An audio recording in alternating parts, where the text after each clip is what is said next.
truths. Hello, everyone. Welcome to Covendom. Starting out strong. Welcome to Covendom, Season 3, Episode 3, Witchcraft, Gurus and Teachers, or Teachers and Gurus. I can't remember what I said. This is Brian Cain and my co-host, Levi Rowland. We are both high priests of the Alexandrian tradition of witchcraft. So tonight, witchcraft... Did I say gurus and teachers or teachers? Yes, okay. I thought I said teachers and gurus. Is it important, really? I don't know. It is to me. Like, I want to get it right. Like, I'm saying the title right. Anyway, Teachers and Gurus was the title of the episode. And it's actually, I want to sort of point out to everyone that there's a reason why I used it, because they mean the same thing. So guru literally means initiatory teacher. However, it belongs within the, cultures associated with Hinduism and sometimes Buddhism. But it takes on a completely different meaning in the West. It now has sort of almost a negative connotation in the West. Yeah. So I wanted to talk about both those things. I thought it was a good way to sort of get the topic going. I think most people are going to assume I'm just going to say gurus are bad and we don't have gurus in the craft. That is not what I'm going to say. We don't use the word guru in the craft. However, what is a guru? A guru is actually a teacher generally associated with an initiatory path.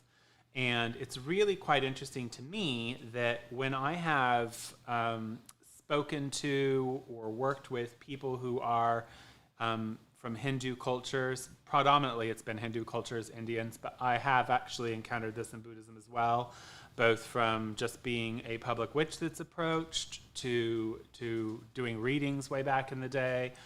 They still do often refer to me as teacher or master. It's very strange to me. You love that. No, it's strange to me.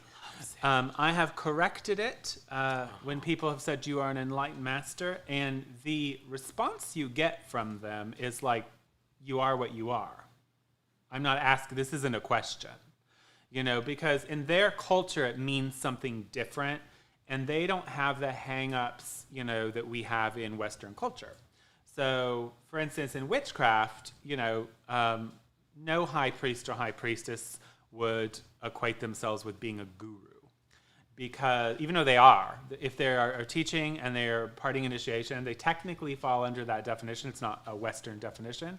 But a guru to us in the West, we have marked that with being somebody who uses the cult of personality or the power of mind control, takes advantage of people. Unfortunately, yeah. They're fake, It's that yoga master that's, having sex with a bunch of women and taking all their money. Yep. So that's the association we've made with the word, but it's actually, that is a white privilege association, if I do say so myself, because there are entire cultures that use that word as a term of respect, right?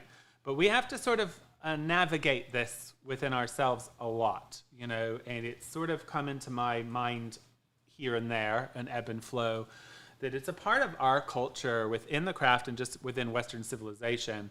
We're constantly trying to justify ourselves.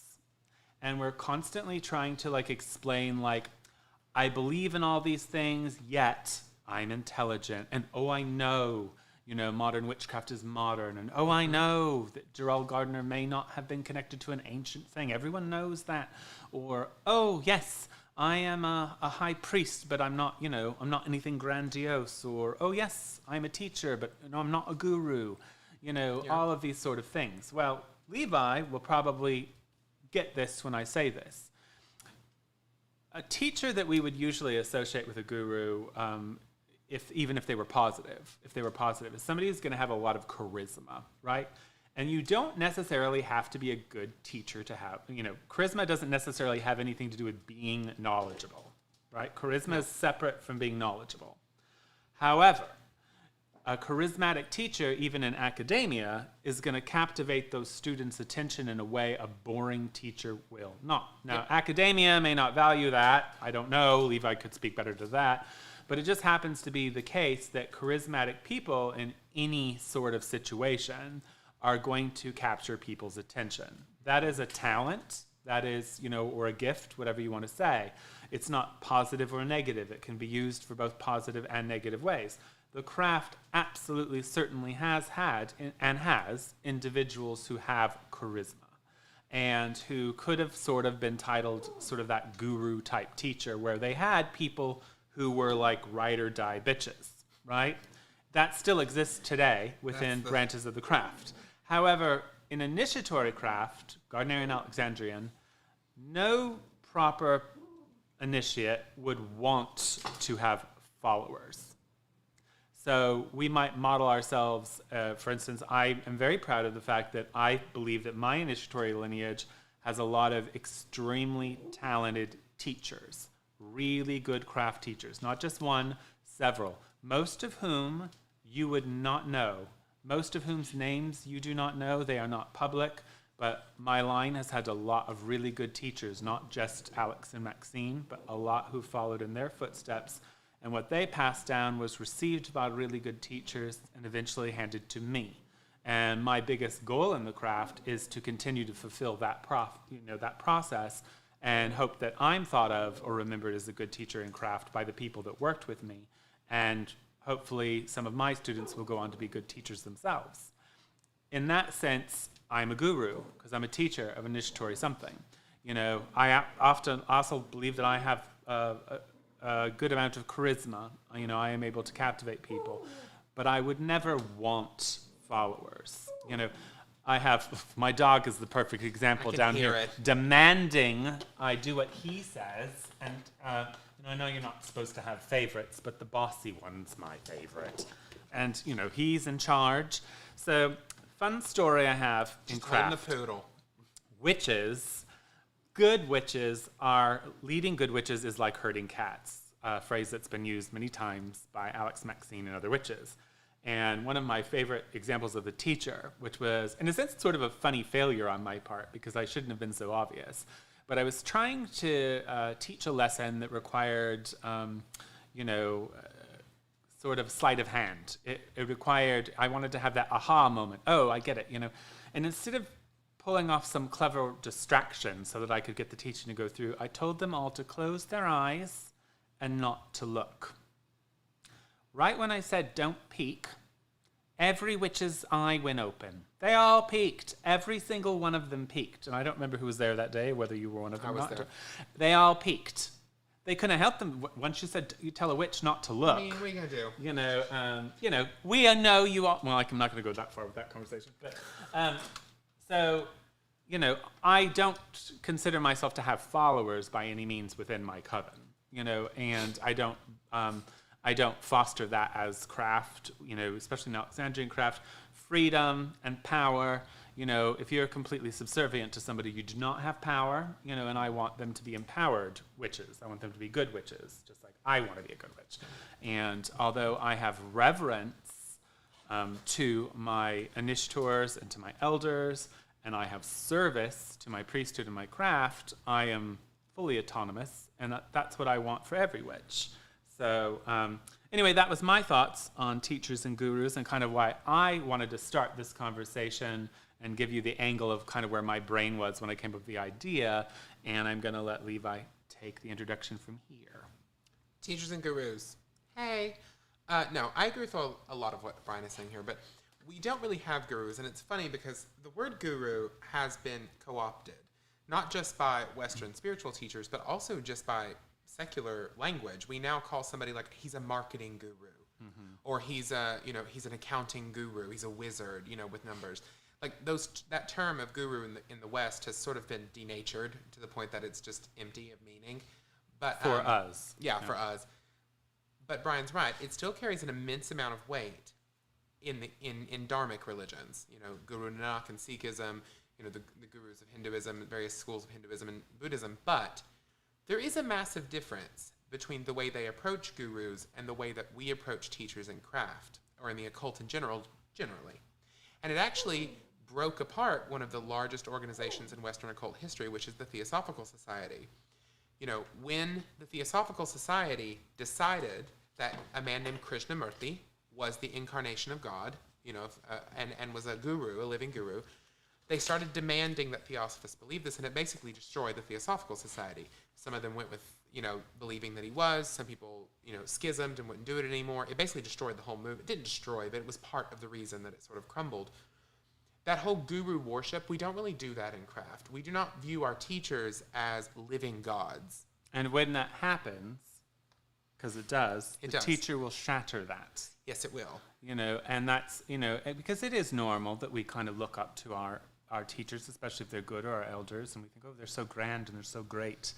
But eventually those rose-colored glasses will come off, and you'll see them as a human being. Thanks, Levi. He's lying. I'm just saying. I think that,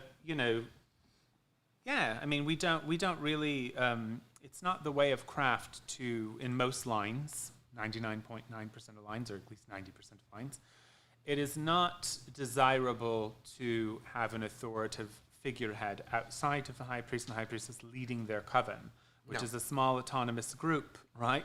So there's not some big thing. There obviously have been, and there's a thing. You cannot stop someone from being successful or attracting people, and that's not a bad thing. And that does happen in craft. However, a craft teacher would never glory or revel in that.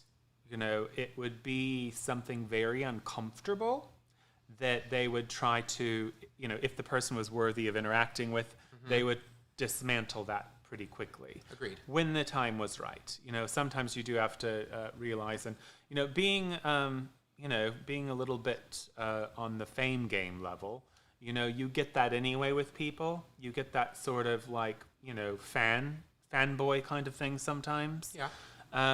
But that's not craft, and one of the reasons why I really like the no socializing rule is because that's a way to protect me from that. 100%. Because if somebody's coming in, they know that they're not going to be my friend. They're going to be your student. They're going to be my student, and they're going to follow the rules. And so it cuts down on a lot of negativity. Yeah. But I want to address two things. One, Evie said sometimes leaders can be a vessel. Yes, but it's very important to realize in craft, we do not teach that you are permanently one. So we might have, and I'm not going to go into details about it obviously on air, we might have rituals where we believe somebody's embodying the divine on some level, but it's not all the time.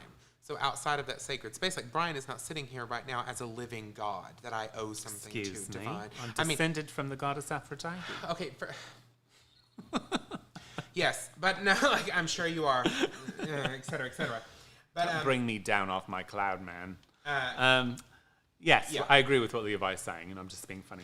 But that's the thing, is in craft, yes, we can be vessels of the divine, but it's not a constant source of authority. We don't have a concept of, like for example, in Egyptian religion, there was the concept of the Nisut, right, which is the pharaoh, the concept that the pharaoh was a living god, the incarnation of, a certain version of Horus. We don't have that in craft. We don't have the concept that there is someone on this planet right now who is a permanent, inalterable... There's not a Messiah. ...living God, right? We just don't have that. There's not a Messiah. It's sort of this weird thing. So I was thinking about this, and before we get into our little philosophical conversations, I know it's on the screen for any of you looking at the screen, but we do welcome your call-ins to call in to ask any questions about the topic or anything to do with witchcraft or the Alexandrian tradition. For me and Levi, call in. You get, try to limit it to 2 questions probably, but 504-383-5266. We are live, and we would love to hear from you. I also want to say, because I always forget, and they did put this on here, but I don't know if it's still happening, so I'll have to check up on that. But please subscribe to our YouTube channel, which is Hex Education under Covendom. We do air on Facebook, so a lot of people watch us live on Facebook, but that does not necessarily mean they're subscribing to the YouTube. And YouTube is where people are going to find the archive of that later. People don't go searching for Facebook videos generally. No. So in order to support that process and help people find our channel, please like and subscribe our YouTube channel if you use it. It's also a great way for you to catch up on videos you've never seen before. So one of the things that I think that could go into this topic, Levi, or a lot of topics in craft, is that, okay, so in the 1950s, there have been a lot of changes in the Western culture from that time to now even. There's been a lot of changes. And I think it's a positive and a negative.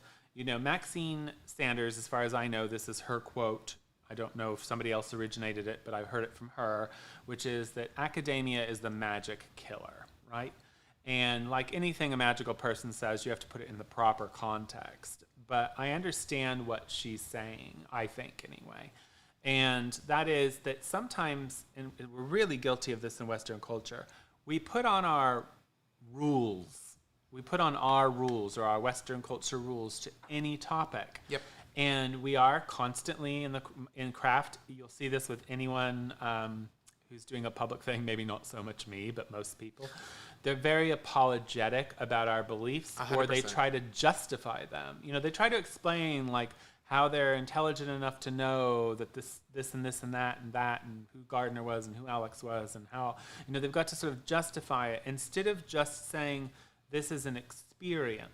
Mm-hmm. You know, it's a religion, people. There is mythology in the craft that the gods can use individuals for divine purposes. I don't get to say when and who that happens to, nor does anyone else. I can tell you if there was a Messiah in the craft, which there's not a doctrine for that other than Leland's Gospel of the Aradia, right? Yeah. There's not a doctrine for that. But I can tell you that the craft wouldn't accept it any more than the Jews accepted Jesus. It just wouldn't fly because we are a priesthood and we do have academic crowns on, even those of us who are not academic. Yeah. Because that's a part of Western culture. You know, if you believe in magic, I think it's one of the reasons why the science terminologies are so popular.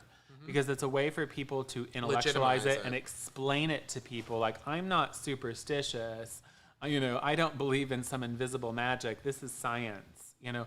And I'm not knocking that. But I think we do that with a lot of things. Now, what I am going to say about this subject, though, is that I actually do believe that there are enlightened masters within the craft. Sure. I, however, don't believe any of them would ever admit it. Exactly. And they wouldn't develop the cult of personality that happens. Not on purpose. No. Not on purpose. You know, I do think Gerald Gardner and Alex Sanders were both enlightened masters. You know, in the craft sense.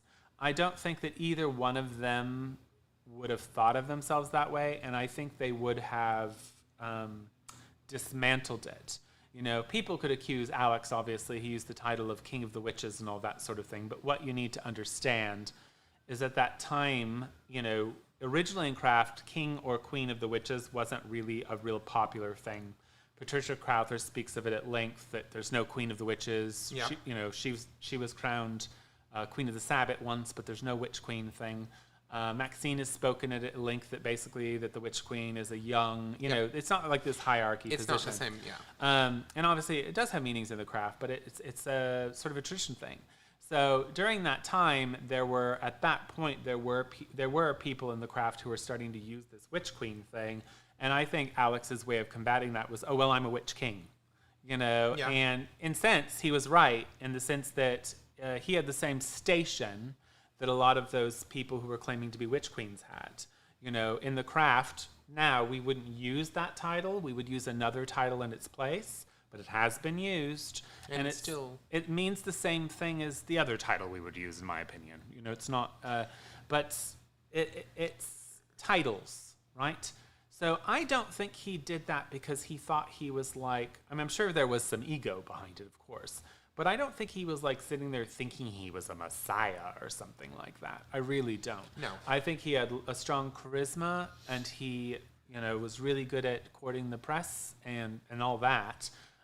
Same thing with Gerald Gardner. What you have to remember is Gerald Gardner was the first media witch. And people don't think this about him, but the people who actually met him said he was extremely charismatic and extremely sort of captivating, but in like this odd Yoda way. Yeah. Like they were a bit put off with the fact that he didn't act the part of a spiritual leader. No. But his vibration, he still captivated people. There were people that worked with Gerald Gardner who, you know, Lois Bourne, Patricia Crowther will be two examples I can use. Ride or die bitches. You know, just to use that phrase. Lois Bourne said to the very end, I'll never say anything to disparage Gerald Gardner. He was a wonderful man. Yep. You know, and Patricia is the same way. The people who actually knew him really, really, you know, he was a high priest of the craft. He was the messenger of the gods, chosen to bring the craft to the modern age. I think that's very clear. But I don't think that he thought of himself as a messianic figure or as a holy guru. No. If he was around today, however, there would be people who would treat him that way. Yes. But and I don't think he'd like it. No, and it would have done negative things to the craft. Yeah.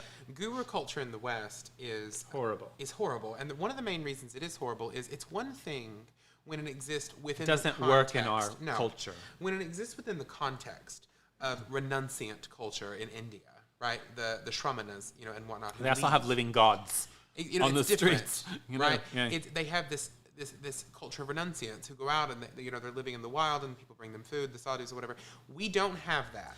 But that was the other thing I wanted to bring forward to you. That's, in a sense, a shame.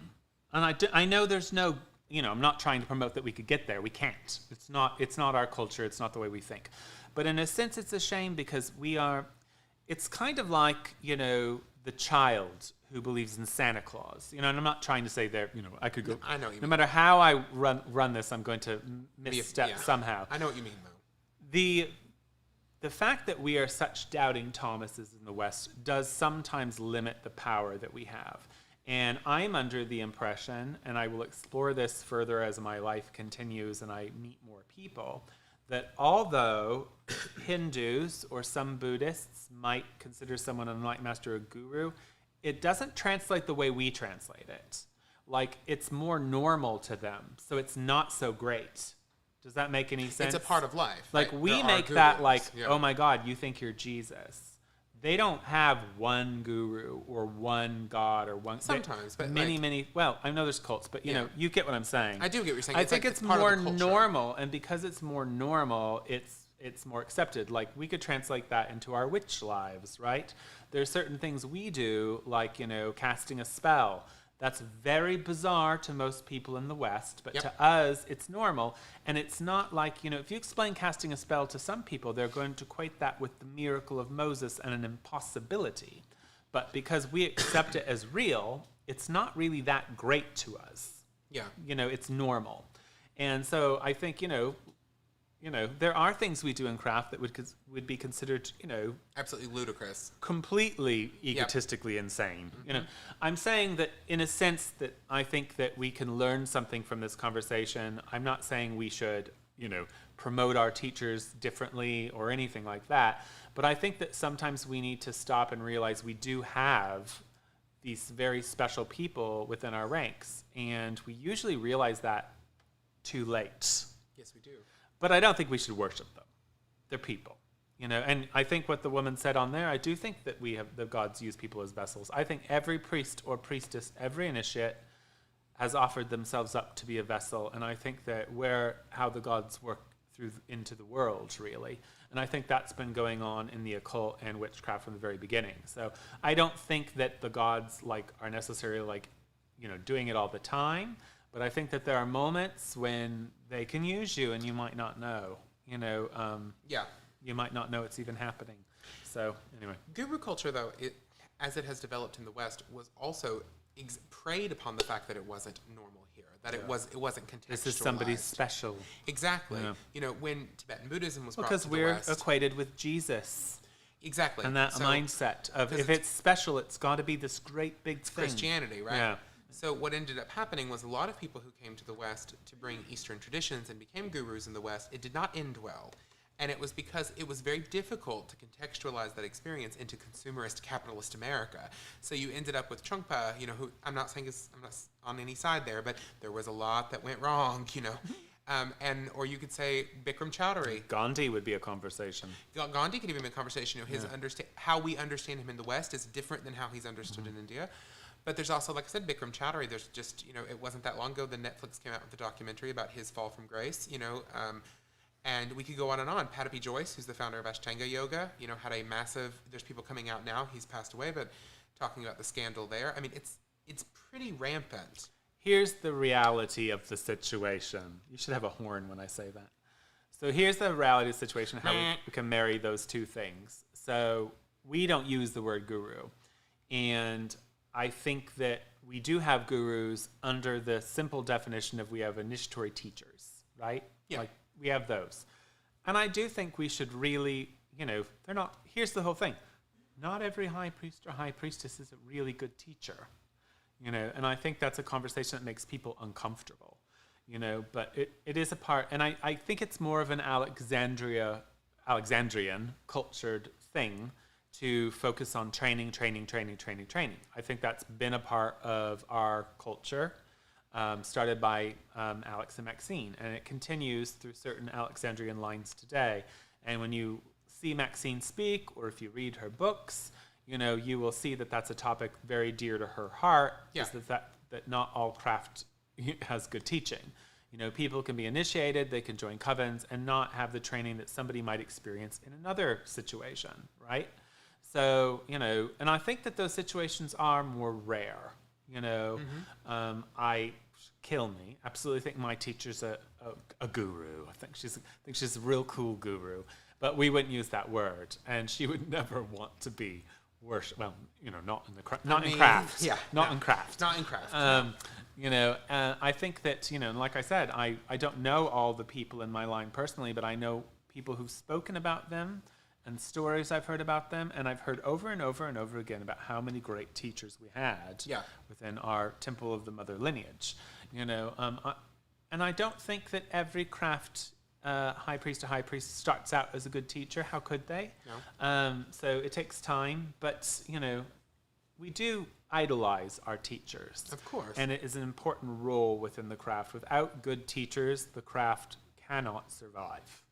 I think it's an extremely important vocation for anyone who wants to lead a coven. I think that should be a part of your agenda. I do realize that in some Gardnerian sects that translates differently.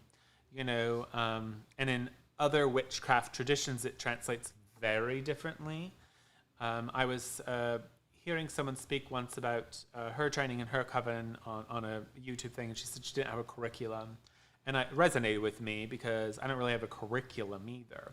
However, I do have a series, there's not there's things written down, but there's not this it's not like habit style where you're going to have this structured set of classes exactly that everyone goes through, and there's paperwork and all this sort of thing. However, I do have rituals, occult exercises, and experiences that all of my students will go through eventually. But that's the difference between a system and a religion.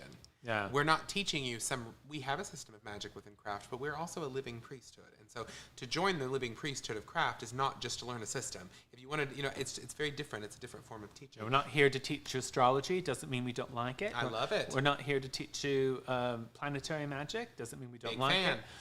We, especially as Alexandrians, because we promote the occult, we do those things within our groups usually. Yes, but they're we not have strong leanings towards them, but we do separate them as different drinks. So we have a couple questions I wanted to address. People, call in. We want to hear your sexy voices. But, otherwise, Levi won't get to keep his call-in show. Yes, I will. The number is 504-383-5266. So Elizabeth, sure you can answer the question. Yes. Or get the phone call, right? Elizabeth, I wanted to clear something up. You asked, didn't Gardner observe witches and bring it back to the States? Gardner was British. He was not American. Gardner was Sorry, I didn't British. mean to cock my eye at that. Gardner was British. You're probably mistaking him for Raymond Buckland. So Raymond Buckland went to the UK and became an initiated Gardnerian and brought it back to the States. And he was British by birth. He was British by birth. Yeah, yes, but he lived in America. But yes, Gerald Gardner, he did visit America. In fact, he came to New Orleans. We don't know much about it. He had family in America as well, but no, he was British. Spent most of his life, however, in British colonies during the empire. Yep. So I'm going to pop Elohim's comment on the screen real quick because I want people to see it. Many people come to this path and fall under anxiety or pressure to fit in. I'm not going to read the whole comment, but it's on the screen for you. And it says they create these massive backgrounds. Right? They create these massive backgrounds to basically fit in. So they create these insane titles and backstories and everything. I'm more pagan than the Vikings, Elohim says as an example. My mother did it. My mother did it. My grandmother did it. I get in that. my blood. But Elohim's absolutely correct. It's actually created a toxic environment because you cannot fill a chalice that is already full. So when people come and they're like, well, I'm already the thing, you can't teach them anything. And you're not going to learn anything if you act like that. It's a terrible way to approach any sort of spirituality. A real big turnoff to any initiatory occultist is somebody who's already got an inflated ego. Because that is a sign that they're not going to absorb the practices, the information. Like what Levi just said, you cannot fill a full cup. No. If I give you a full wine glass and I pour wine into it, it just overflows. So when you come into something saying, well, I've done this for years and I know all this, you're going to absorb very little because you've got a blocker. Yoda said, you must unlearn all you have learned. Yeah. I know people hate my Star Wars references, I think that actually is a really good piece of advice. It really is, though. Yeah. You can't, we have a lot of people, and I can always tell when somebody's not going to be an initiate, because, I work, a little bit in the occult world, and that's not my main thing, but I do spend some time in it, and I get a lot of people coming, I know that I'm destined to be an initiate because it was in my, and the minute they start talking like that, they're not asking anything, they're not coming with an open heart to learn, they've already decided what they are, and I'm like, well, you're not going to be an initiate. You're already whatever you think you are. That's great. I love that for you. I work with the saints. Well, so do I. Yeah. God bless. But it's a New Orleans thing. Enough. What do you think, who, within the broader umbrella term of witchcraft and within initiatory craft, who do you think would sort of fit witchcraft guru within our history, within not initiatory presently, history? And the broader umbrella, for the good and the bad. Let's talk about the good. And Alex, I think, did for the good. We've already addressed him, but absolutely, because he was so media present. He did have a strong personality. I think he did have followers, but from my understanding of him, the ones that were like that didn't stay around very long. Yeah. He had a really fun sense of humor. He would have gotten bored with it. Exactly. He would have allowed them to worship him and then moved on from it, Oof, I don't want to name too many names because I don't want to. I think Gerald Gardner was. Absolutely. But because he was the first one, I think that it was only the people that were really close to him that held that sort of reverence. And I think it was in a real craft way, though. And same with Alex. Because the thing about Alex and Gerald, and I think it was, what's his name? He wrote the book, 50 Years of Wicca. Frederick Lamond. He made the point of saying they both had one quality in common. They were flawed. Yeah. And it was, Lamond, of course, had his own theory that it was the goddess basically saying, these are my highest pedestals, but I'm going to make them flawed so that you don't worship them too long or whatever, because the craft doesn't want that. I think it's more than that, however. I think it's really that what makes one gravitate to craft, what makes one want to be a part of this priesthood is very much a separate personality type and following than someone who would want to be that sort of nucleus. I'm going to say something interesting because I was really thinking about your question. I think there's a lot of gurus in the wider thing of the witchcraft, yes, but they're tiny. So there are lots of famous authors who have lots of followers, but they're not claiming to be the spirit of God. They're not claiming that you have to kiss their picture before you go to bed. In the West, they're not that, gurus. Yeah. You know what I mean? Not really. They're teachers, and they're celebrities. They're miniature celebrities. But there's lots of fraudulent gurus. But here's where I think the real guru problem is in witchcraft. Go to a small town in America and find the local pagan high priestess of the local coven, and I swear to God, you'll find a guru. They will wait on her hand and foot. They will think, oh, she taught me everything I know about crystals, and I'm an initiate. Have you seen this? Oh, millions of times. Oh. Look at small ad hoc covens in America, and a lot of times it's very strongly centered on one person's cult of personality. Well, they have no lineage, they have no training, but they have one person in the center who claims basically to be, I'm high priestess, dragonborn, Morrigan, it's a whole thing. I think those are your gurus. Those are your gurus. Well, I think that there's another thing, too, is that we have the spirit of the Western guru comes up in the fact that everyone wants to be famous. And there's two missed things here. A lot of people in craft think that witchcraft is about business and fame. And it's not about either. It's not. This is a priesthood that's been going on from the 50s, which is before most of us were born. And it has established paradox. Yes, there was media involved. Yes, there was some fame involved with some individuals because they were public witches, and it was really a thing then. There were so deal, many yeah. of them now. Half the time, the people you see get on some of these shows nowadays are people no one's ever heard of because they just find one, slap them on the show. Well, back then, there was very few to find to slap on a show because it was costly to be a public witch back then, right? It could cost you your job. It could cost you your kids. It was really, you were really in jeopardy of losing your social standing in your community. Yeah. So it was a really big thing. So I think that there's a big confusion about that. So a lot of people think, if I write a book or if I've got followers, then I've made it. I'm the thing. To us, in a niche craft, that has absolutely nothing to do with it. Now, as a high priest, I absolutely use the platforms that I have, sometimes for noble craft purposes or for public education. However, it's not craft to me. I'm quite well aware it's a separate platform, right? It may be under some sort of heading of a cult because I have shops or festivals or because I've written a book. Big name pagans. I'd rather be called a big name occultist. But it's a... BNP. Yes, I think that there's a lot of people, and we've got entire traditions or followings that have enveloped some of these people. Some people have written books and written traditions or started their own tradition or whatever, and they are kind of trying to be gurus. Where you have to worry about the pitfall is this. This is where the dangerous Western guru comes into playing craft. If they want your money outside of the fact that they're running some sort of business. Mm-hmm. If they're selling incense, fine. If they're giving tarot readings, fine.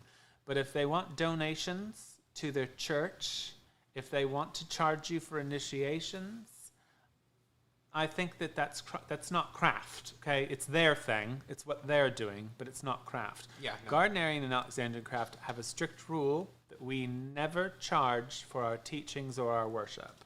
So my students might bring wine as an offering to the temple, or flowers, not money, or food for the feast. Money is only involved in the fact that some covens might have a money pot, but it's anonymous, and anyone can take from it with no questions asked. I'm fine, if they ask you to buy charcoal or incense. Those are offerings to shared worship. If people have that kind of stuff in their That's coven, different. or they want that to be the offerings, totally fine. Help bring candles, Sure. whatever. You should be contributing to the coven. However, what you shouldn't be doing is paying your priest's mortgage, which I actually know of this occurring in our modern, I'm not going to name names, but within our modern big umbrella, there is a very famous public witch, not an initiate by my standards, but huge followings, written lots of books. We found out it is true. I'm not going to say who they were. Their students were paying their mortgage bill. Things like this, and it was students It's that always brought going to this end in out. abuse, guys. But it just is. Nothing to do with Gardnerian or Alexandrian craft. It's forbidden within the priesthood to accept money for our craft. Good and honest work, your time in other areas that may be under the modern umbrella of witchcraft, if you're making gree bags, That's not you've made something. problem. You're selling something. Exactly. It's an art. Totally or fine. whatever. So, divination, I do divination for money. That's fine. likewise, there's nothing wrong with being famous. And there's nothing wrong with being famous tied to witchcraft on some level. There's nothing wrong with running a witchcraft business. Obviously, I do both. But if you are in the egocentric head that you think that's witchcraft, it's not. It's going to go south for you real quick. And I can tell you, no witchcraft initiate worth their salt would charge people to be their students. Maybe for a workshop, or for workshops for a festival, that's a different one-off kind of things. But to train under them, not in Gardnerian and Alexandrian craft, it's forbidden. Yeah. Just not. Initiates do not get charged. No. So I want to address, Michael said, in traditions, and Michael Correll said, in traditions that charge, initiation is taken seriously, perhaps more seriously. I'm going to disagree with you there, Michael, and here's why. I also disagree. Here's why. I've seen that. I've seen these traditions. First of all, they're not foreign to me. I know them quite well. There are many cases, in the that I have witnessed personally. It's not anecdote. I mean, it literally is something I witnessed happen, of people who have no business being initiated in any spiritual tradition, who have deeply flawed personal issues, who were literally accepted for those initiations because they could pay. That's all. Well, and here's another thing I'm going to say. I've been training and initiating people for many, many, many years now. I'm not going to tell you how many years, but it's been a while. Okay? Don't want to age ourselves. Yeah, let's not go there. I've never had students not take it seriously when it was for free. But I have seen teachers be corrupt because it became part of their business. Yes. In true craft, it is considered a blasphemy. It is not allowed. It is just not allowed. In ATRs, it is a part of their culture. It's allowed. Yes. That's not witchcraft. No, it's a separate tradition. It's a completely different thing. Those ATRs now exist. ATRs, it's one thing for an ATR to charge certain initiations within the cultural context of their birth. But when we're talking about initiatory religions that cost a lot of money, first of all, it's way more than people realize who exist outside of these circles. It's way more money than $4,000 sometimes. Minimum. That would be cheap. It's way more Why money is than no that. one calling in this week? But 504-383-5266. Cuts Are me you sure off. we're getting calls? I'm not. All right, Try your best. But how do you know if they're calling? Check it in. It's just weird that no one's called. Nobody said they did. I don't think. One person said Well, yeah, but where do we see the calls? it would come through. You'd hear it. Well, I don't know if the calls are working, Christian. I have no idea. It's weird that, well, we've gotten calls every other show. It's weird that we have gotten none. But He didn't used to know how to answer the phone. I still don't trust him. I do know Yes, how to I answer cut the him phone. off because I'm the Italian mother he never wanted to have. But I'm blessed to have But he got it for free. Francesca. He got the abuse for free. Anyway. But no, Michael, it's not that I'm trying to be judgmental here. No, It's what's just the that question? about Oh, paying for no. initiations. Yeah. ATRs in America, I just witness it too often. I mean, literally, if you can't pay your bills unless you take a group of white people to go get initiated who can pay your money, you're going to do it. Also, for the student, it sets up a very dangerous And situation. they don't really charge the locals. No, they don't. I've heard that a lot. It's a different price. Yeah. But it's also like the problem is how are you ever going to understand? Like, But was that's I a called by separate thing. God? Yeah. Did when they cast the shells, did they really see that spirit within me, or they did just need that $6,000? Me and Levi were both told we were supposed to be initiated into voodoo. I've been told that by two people, by two I think he actual wants to look to see initiatory if he can. priests. I just think it's weird we're not getting any calls. Would you try calling in? I did. That's why. Yeah, we're not getting. Sorry, guys, we Sorry. weren't getting calls. I knew Levi didn't know what he was doing. He Since I'm doesn't. missing the calls, why isn't it making a sound? Okay, so we've missed calls. That's being fixed, hopefully. I don't know if it's. Is it one of these buttons here? No, it's up. This looks like a phone. Is that supposed to be up? No. It should, you should hear it through the USB. Nothing. Well, I don't know. We're working on it, friends. Anyway, keep talking. But yeah, so like, it's pretty much. That's my issue with it. Honestly, it's like paying for initiation creates. Oh, There we go. I'm glad we got. hello. Did you hear the ring? I did. Yes, it So, came through. It's working. It is. Hello, Michael. Is this you? Oh wait, did I hang up on the wrong person, Michael? If I just hung up on you, call back. Because I literally. There we go. Hey, welcome to Covendom. And then just hang Yes. up on him. So rude. Hey. Hello.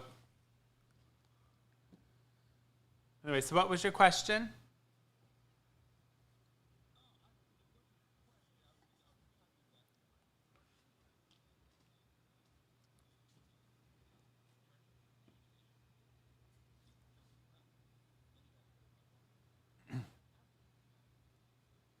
Yeah.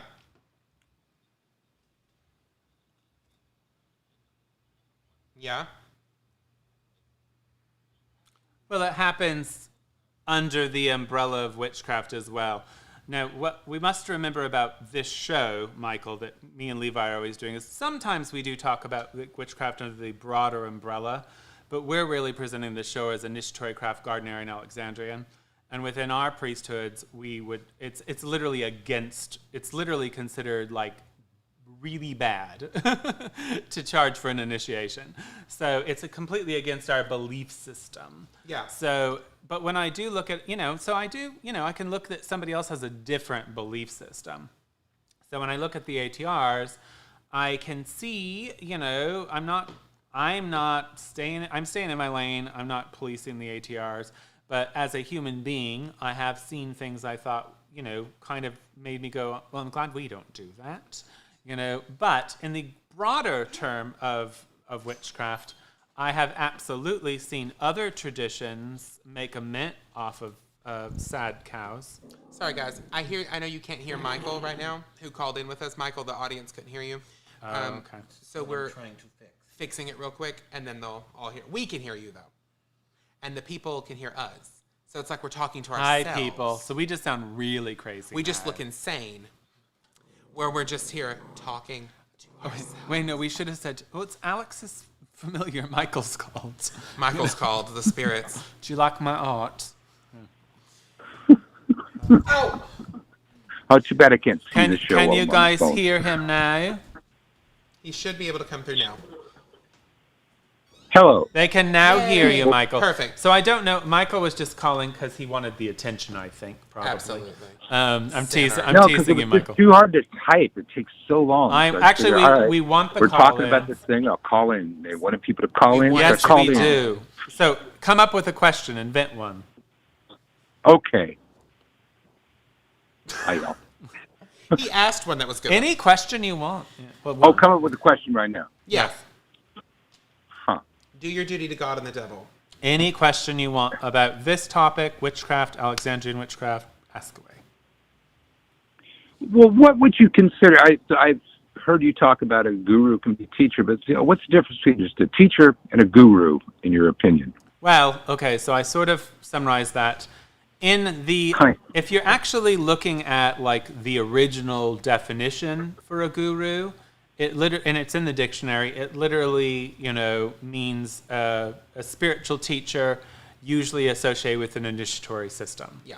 So, and in those cultures, that's what it is. However, in the West, like so many things, it's taken on sort of almost like that corrupt cult leader, not associated with witchcraft usually, but if we were going to say, oh, that person's a guru or whatever, it's usually an insult. And like Levi said, it's come to mean other things. But technically speaking, they mean the same thing. And so I was kind of having a fun little, I might have been being a little impish because in one sense, I wanted to say with this show, we don't have gurus. And in the other sense, I wanted to say, we do have We're stocked gurus. full of gurus. So it's sort of, in the sense that I think we do have lots of very good teachers who I do think, they're priesthood, they're initiates. Of course they are divine vessels of the gods. However, craft teaching would teach you to, not allow your personal ego to go too far. Whereas some of these egos that we see in the craft today, having your students pay your mortgage bill, for crying out loud. I'm only mentioning it because it's such an extreme example that I can think of. And fortunately, very few parties are aware of the situation. So no harm, no foul. But yes, that to my craft, to what I was initiated into, to the revival of witchcraft, that's a big no-no. And actually, it actually even says the reason why is because it corrupts. Yeah. And and I think it corrupts the teacher, not the students. So to your point that people pay for something, here's where I'm going to push back on you, and I think you'll appreciate this actually.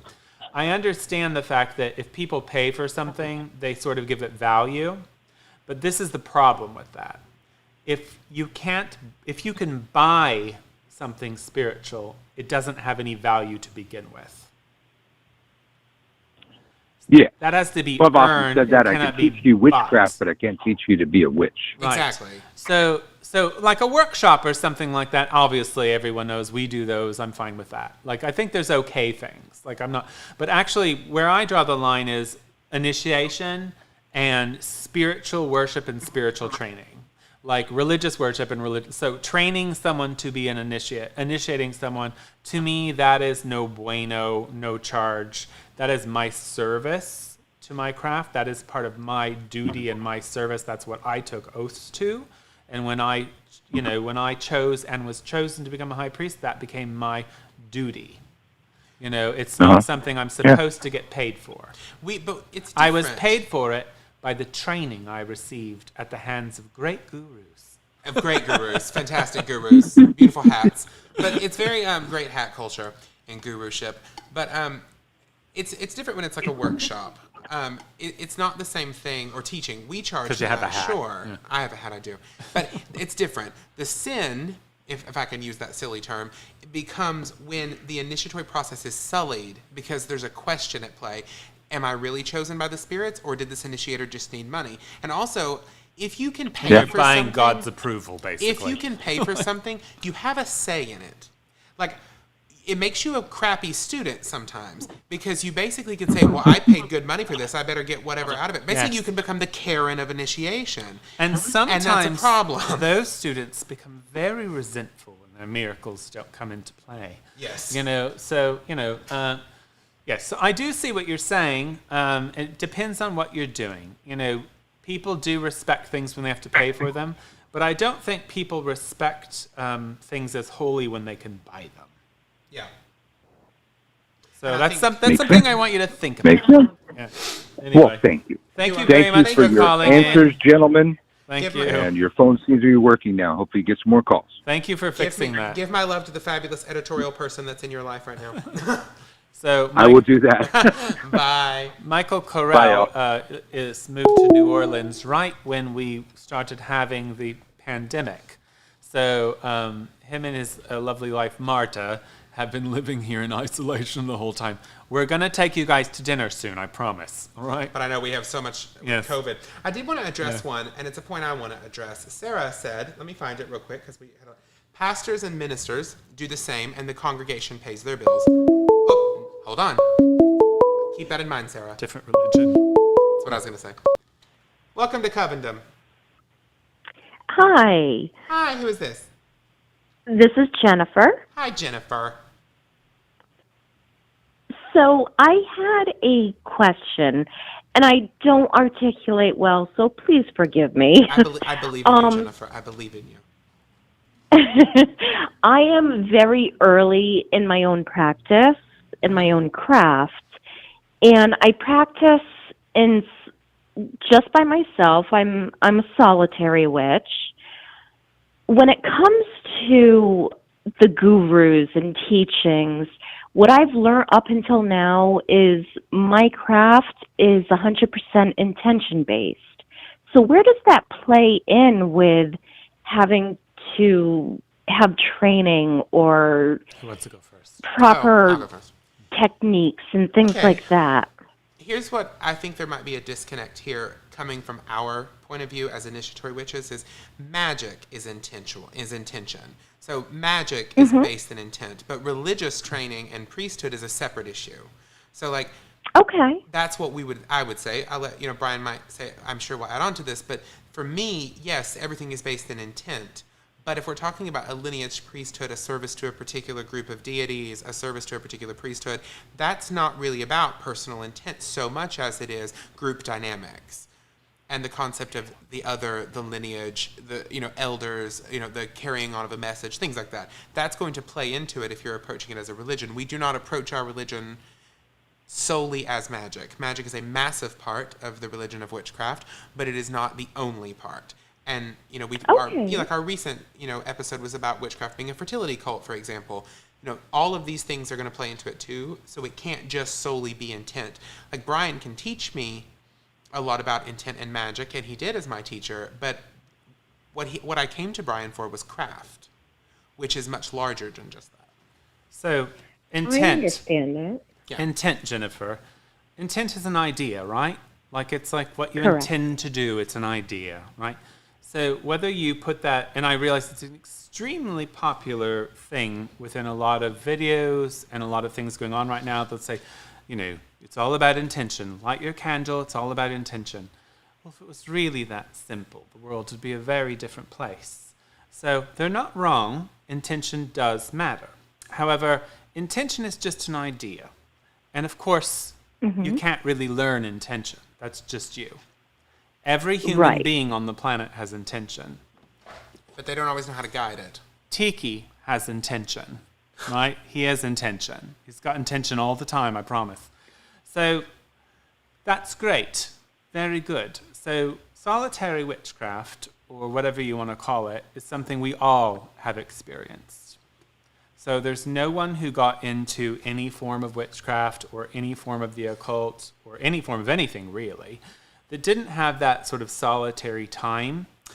I do find that a lot of people who get curious about witchcraft or who gravitate to it for different reasons, whether that's because they just like the idea of self-empowerment or whether that's because they are attracted to a goddess-worshipping religion, it differs for different people. So we're not all talking about the same thing. Yeah.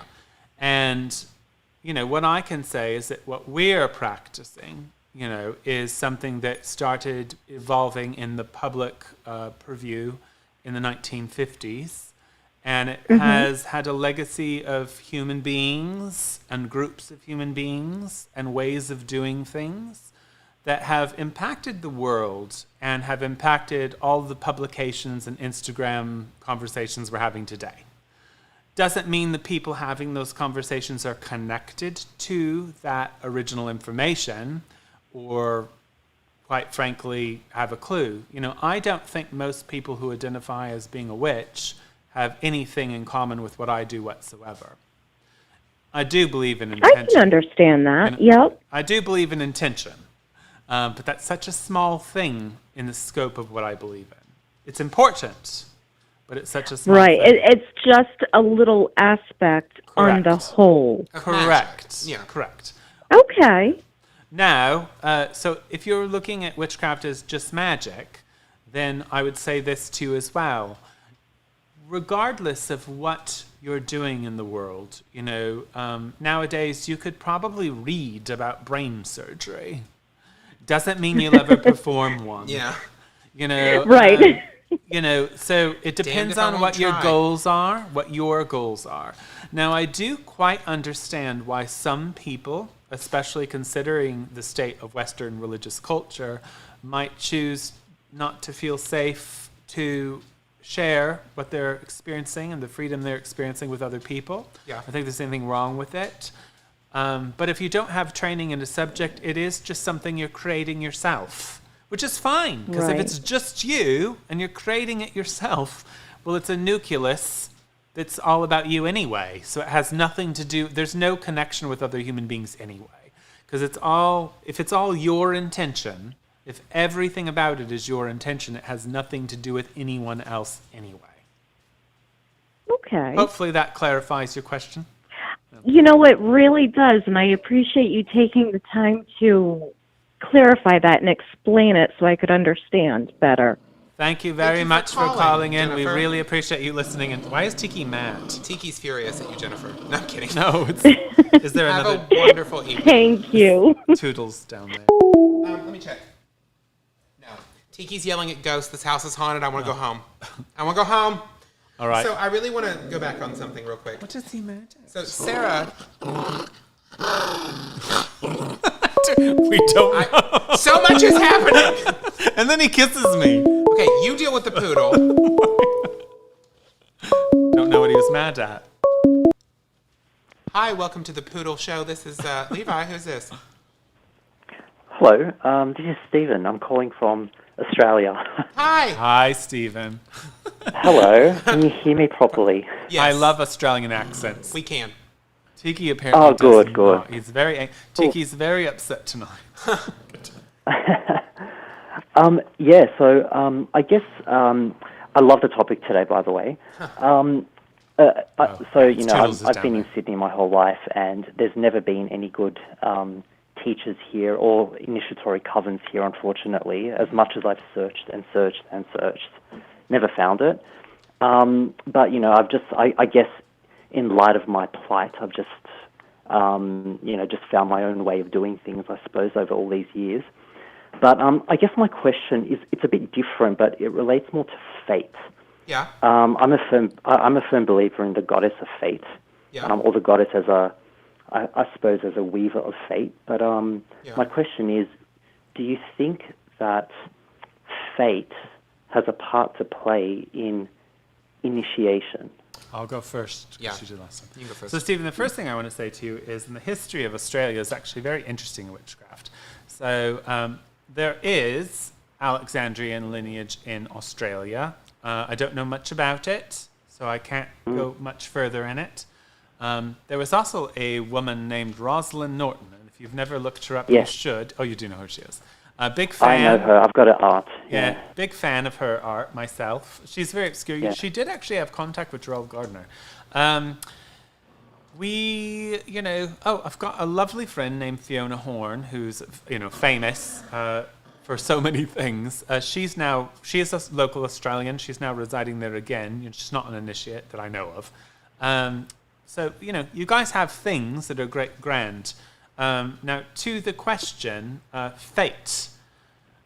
You can get very philosophical about this. Well done. I had to fix that. I saved it.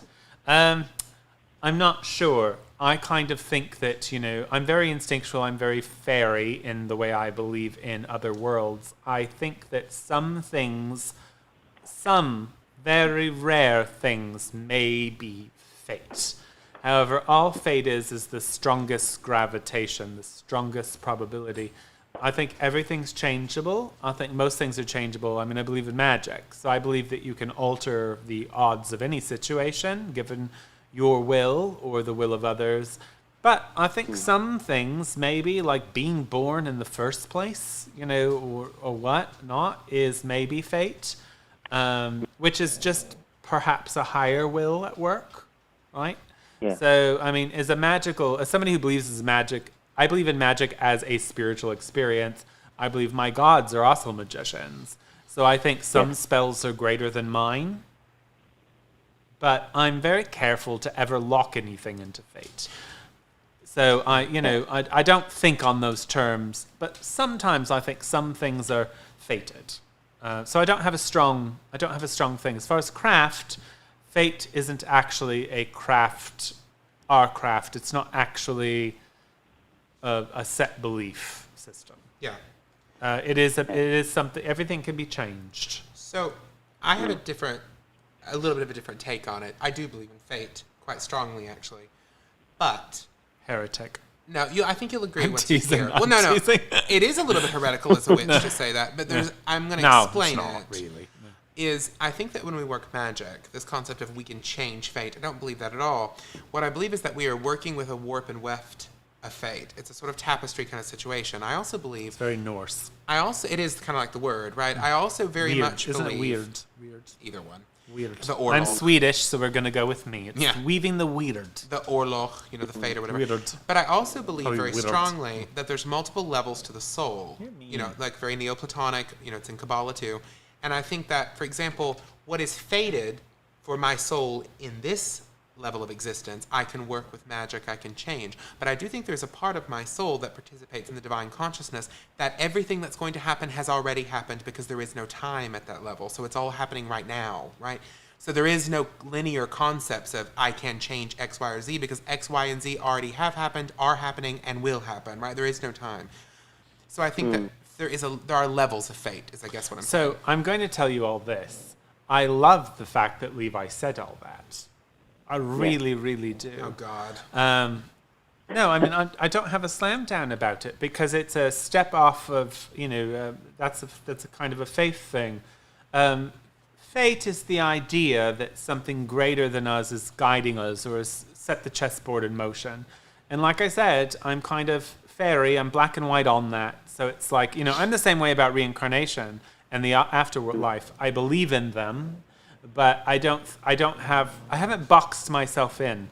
So I believe in fate, but I think fate, like true fate, is very far and few between. But like I said, I think all of us were born out of fate. I think our souls were ignited in the bodies that were ignited out of fate.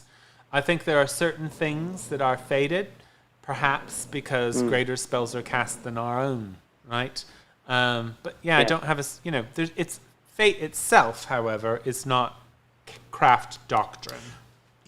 To tie it into your question of do I think Our it craft plays doctrine. into initiation, I'll bring it back to It's also not there's a famous Calvinist preacher, and I'm forgetting which one it is. It might be Zwingli, it might be Melanchthon. I can't remember in the moment. Well, Melanchthon was a Lutheran, but whatever. It was some famous Calvinist philosopher who or preacher who was asked, "Oh, preacher, I'm so nervous. I think that I've been saved. I believe I'm called to be a Christian, but I'm never quite sure." And the preacher responded, "I have never in my life and my 50 years of preaching the gospel seen someone called to this process who was not predestined to be called to it, who did not bear the marks of predestination like Calvinists believe in." And I can say that I think for most people, if they end up seriously pursuing initiation, there's probably a little bit of a fated aspect to it, a push that to it might from be the divine. one of the things. I mean, there is this sort of idea in craft that once you've been initiated, you will gravitate back, right? And I believe in this. I also believe that it transcends what we call witchcraft. Like, I think that the pre-witchcraft wasn't called witchcraft. I mean, that's what I think. Agreed. But I think the magical system, I think the system of God and a goddess, the knowledge of that, the philosophies that were embraced by most of the mystery cults, right? The philosophies, and that sort of interactive practice, that initiate, that human being initiate that came into the world, I think that has the same resonance. And I think that if you've been that, you're going to gravitate to it again. Like, that is fate, but the problem with it being called fate is being initiated is a choice. Yes. So once again, it goes into you've chosen that. So can I throw something out here on this one? Yeah.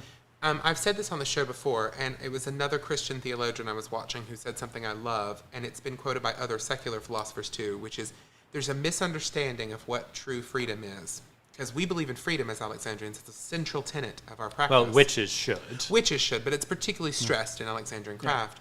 But true freedom, and I'm quoting somebody on this, so it's not Levi's original thought, true freedom is the freedom to become what you were meant to be. You've said that before. Yeah. It's not just the freedom to do whatever you want. Well, don't want to get too into it, but I did in my book, "And it harm none, do it ye will." A lot of people call the Witches' Rede or the Wiccan Rede or whatever. It has a lot of ties. We're not teaching about that. But finding and fulfilling your true will, that's what it really means. It means, being the thing you were destined to be. Yes. Being the best you can be. Elevating your soul as high as it can go. And, what that read is saying, not law, read, is this should be done without needing to harm anything. Like, if your path is requiring harm, it's not the right path. It's good advice. So in a sense, I don't know. I think me and Levi could basically agree that it's not a boxed-in belief system. No. And that we both have, along with reincarnation, fluid thoughts about it. Yeah, because like Christians and in the Covenant, craft is like no that. fate. Craft has fluid belief systems about reincarnation, the afterlife, things like fate. It's not everything is as set in stone as it is in Orthodox religion per se, which isn't really set in stone either, is it? But as Levi's just demonstrated. But yes, I mean, I would say that if you are a magical person, however, I think that and I think if you're a witch, if you're an initiate, the challenge that has been set before you is define your own fate, because you're going to be the one responsible for it. The heaven or hell you find yourself in, you're going to be responsible for it. So I don't think when you believe too much in fate, you've seceded your responsibility. You've seceded your autonomy and your authority over the situation. You're saying, this is happening to me because it was already predetermined to happen to me. I think that sometimes that may be the case. Obviously, as far as we know, none of us chose to be born, as a beautiful blonde gay man or whatever the case may be. There's a great comedian I love who says, "This is my situation, guys. I didn't ask to be born, but I'm afraid to die." Yeah. So, it's a mixed bag of chicks. This is philosophy, though. Great question. But what I could say for, the most part is that our craft doesn't have a set structure on fate. But if you're hungry for initiation, I think I think the craft leans more towards not believing in fate. However, I think most witches do kind of believe that there's times when, and I'm not speaking for them literally, but I think that most of us do believe some things might be fated, and I think that's just because the world is a big place and the universe is a big place, and we're not the only ones playing on the chessboard. Exactly. I always wonder whether it's whether it's some people's excuse perhaps for their magic not working. My spell didn't work. Well, it was people have fated to not be or something. Magic, yes. Well, yeah, it can be that. Yeah. You're absolutely right. 100%. It can be. Sometimes I think that's true though, but it depends on what magical system you're involved in. So in a religious magical system, we kind of do hope our gods will stop our magic if it's bad for us. And we've got certain rules in place to try to make that happen. But, not every magical system has that. A lot of magical systems are predatory, where it's all about the individual getting what they want at all cost, and it's not a religious experience. And so it depends. Magic and witchcraft are not the same thing. However, we do practice magic. Yeah. But we're not the only religion or system that practices magic. Nope. Yeah. Like when I hear people say, things like, I am God, also, that's just rubbish to me. I don't believe that at all, because we're not God. But yeah, I do believe in the connection. Did you hear that, Tiki? You're not God. This poodle is not the divine. You are not. I believe, here's what I'll say. I put it a different way. I agree with you, but I word it a little differently. I always say to the occultists or the New Agers who say, I don't believe that we're God, I say, I very much believe we are God, but anybody who says that out loud does not understand what that means. I actually Correct. I had to thought in the shower today, okay? Right. Oh, God help us. It's a guru thought. We are all God's individual experiences. Mm-hmm. That's beautiful, Oprah. Yeah. I love that. Did you like that? Deepak Chopra has spoken, my fans. I think it could be true. I do think we are consciousness experiencing itself. And actually did think that today. Well, I mean, so I've it's weird always, that something came I've always up. Might have been fate. We are keeping this person on the other side of the world on this line for no reason. Right. Thank you very much so for much calling in. for calling in. That's It's always okay. a pleasure. Thanks for chatting. See you later. Bye. Bye. Bye. He kind of sounds like a male Fiona. Okay, just because all Australian people don't sound the same. No, I know. I've known others. I knew an Australian. I know 4 Australian guy named.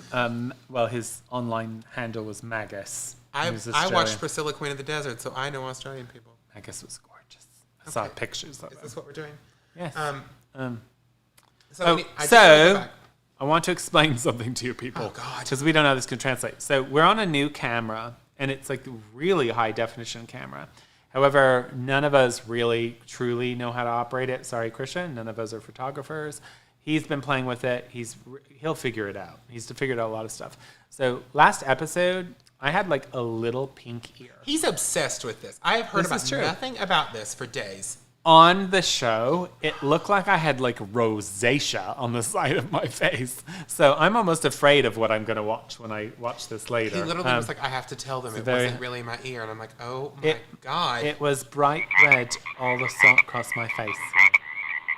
It's traumatized. Triggering. It was triggering.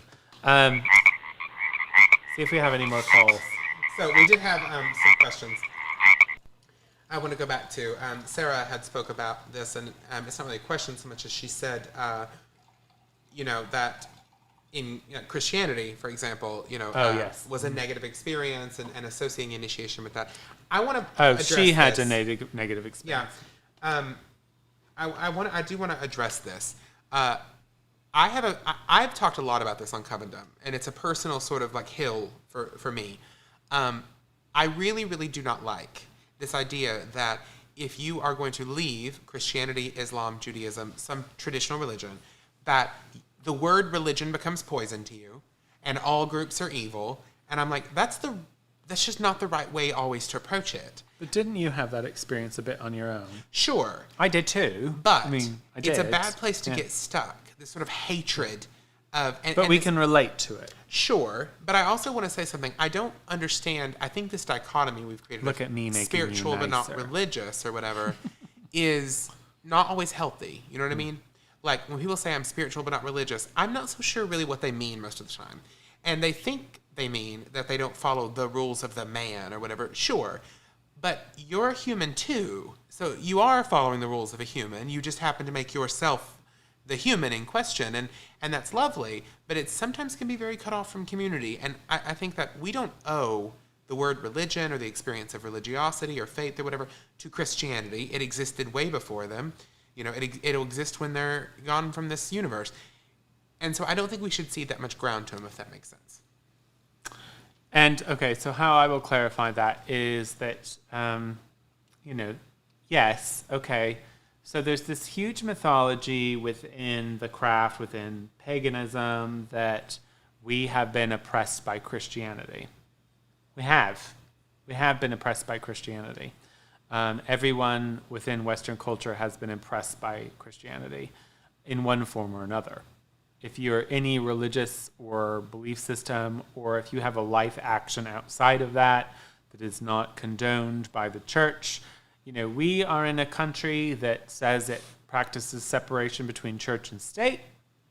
However, every president we've ever had is presenting themselves as Christian. Richard Nixon was a Quaker, which I is don't unbelievable. think they Look it were up. all Christians, but Look it up. the point of it is that they present themselves that way because it is Christianity is involved in our political system.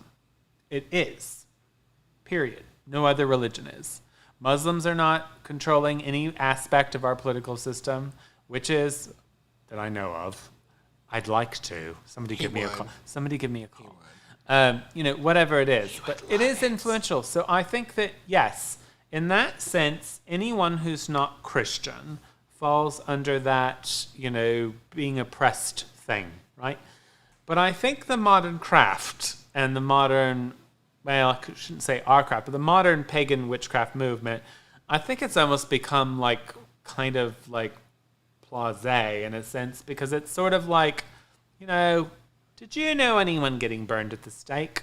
I get it. We've all had those experiences. So whether it's because you're a witch or because you're gay or because you're Jewish or because you're fat or because whatever it is, we've all had that sort of experience of being oppressed. And if you've been oppressed by the white Christian regime that's male-dominated, yes. And witchcraft presents a female freedom-activated culture that is sort of pushing against that. Yes. So there is sort of this idea of a war going on, right?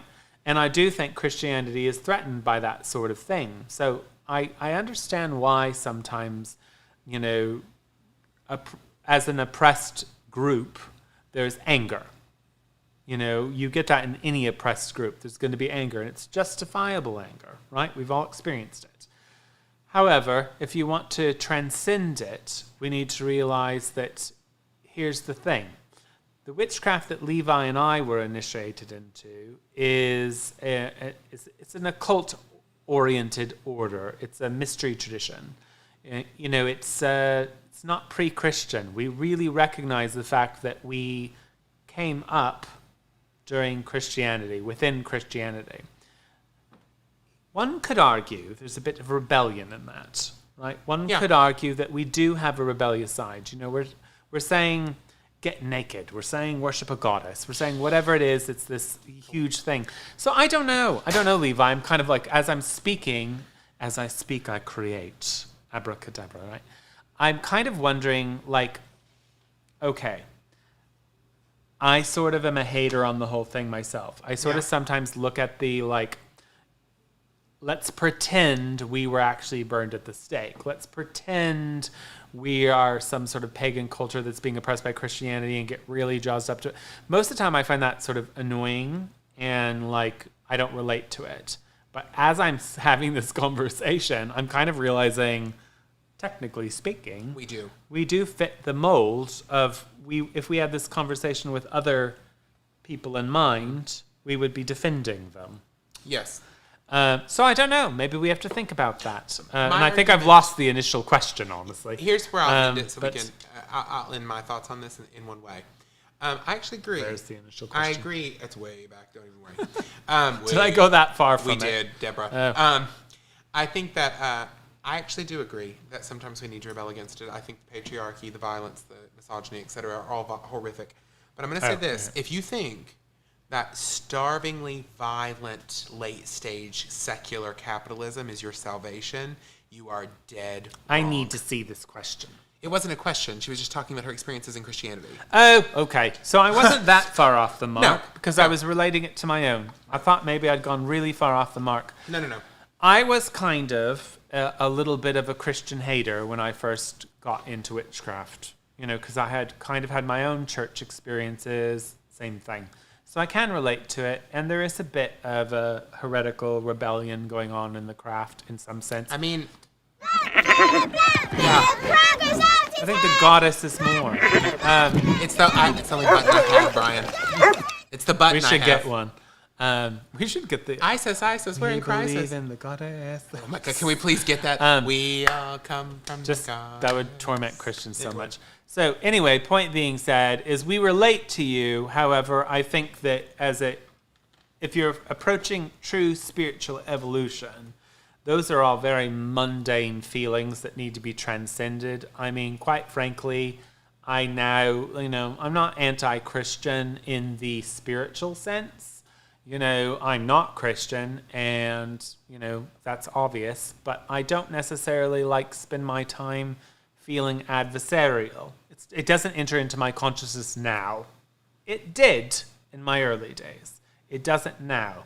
I literally don't think about Christianity on a regular basis. Yeah. It doesn't exist in my universe until I have to talk about it. You don't even exist to me! You don't even exist. You How long is this clip? I don't know, you pressed it. are shit. Oh. Damn. Christian. It's so... Don't remember that last part. I wasn't responsible for that. I know.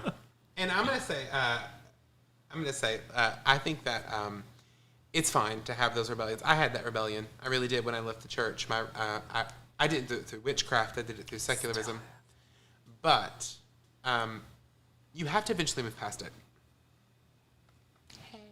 You have to eventually move past it, right? There has to be something else, right? If your whole life is just hating Where do you want to live? the church, my God, what a boring life. You know what I mean? If you choose anything to be contrary to something else, it doesn't end well. And I certainly, I can relate to your experience. That's about it. Okay. So I'm going to move back a little bit. I know when to I got the shut up look. So Do I have a look? No, but it was, yeah, you do. I do. I have a lot of looks. God help me. So you're still going on about this. Oh my God, Jesus, Brian. So I'm trying to go back because I really did see one. If you'd like to call in, we'd love to hear from you. 504-383-5266. Witchcraft. Wow. I miss our own individual mics, but this does really well. I think it picks and up I better, like actually. not having the one in my face all the time. You did. That So we're you. going to get this set up at our store so that we don't have to... the camera's a bit weird because it's okay, so it's supposed to be really good, but it can make you look really bad. That's the magic of high definition. Yeah, it's it shows things that human eyes wouldn't see, right? It's just really weird, but it'll get figured out. Oh, God. By the way, does everyone like my...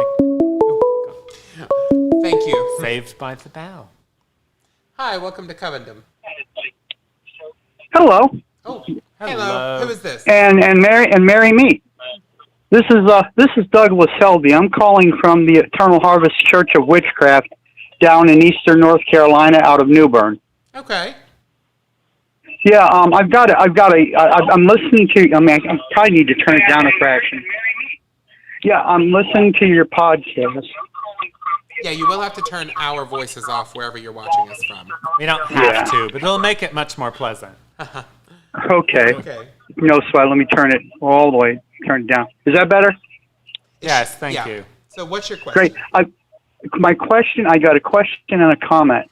I'm completely on board with what you're saying, Brian, about the you kind of move into a place where you just don't invest your energy in thinking all the time about what the Christians or any other group is doing against you as a personal practitioner or the group as a whole. Yeah. what I wanted to ask and point out from my perspective, I sometimes believe that we, within our own magical movements, can be more enemies to ourselves sometimes than even the Christians are, because of all of the different cultures and the different groups and different people. And you didn't say abracadabra, you said oogalabooga in your spell, therefore you're wrong.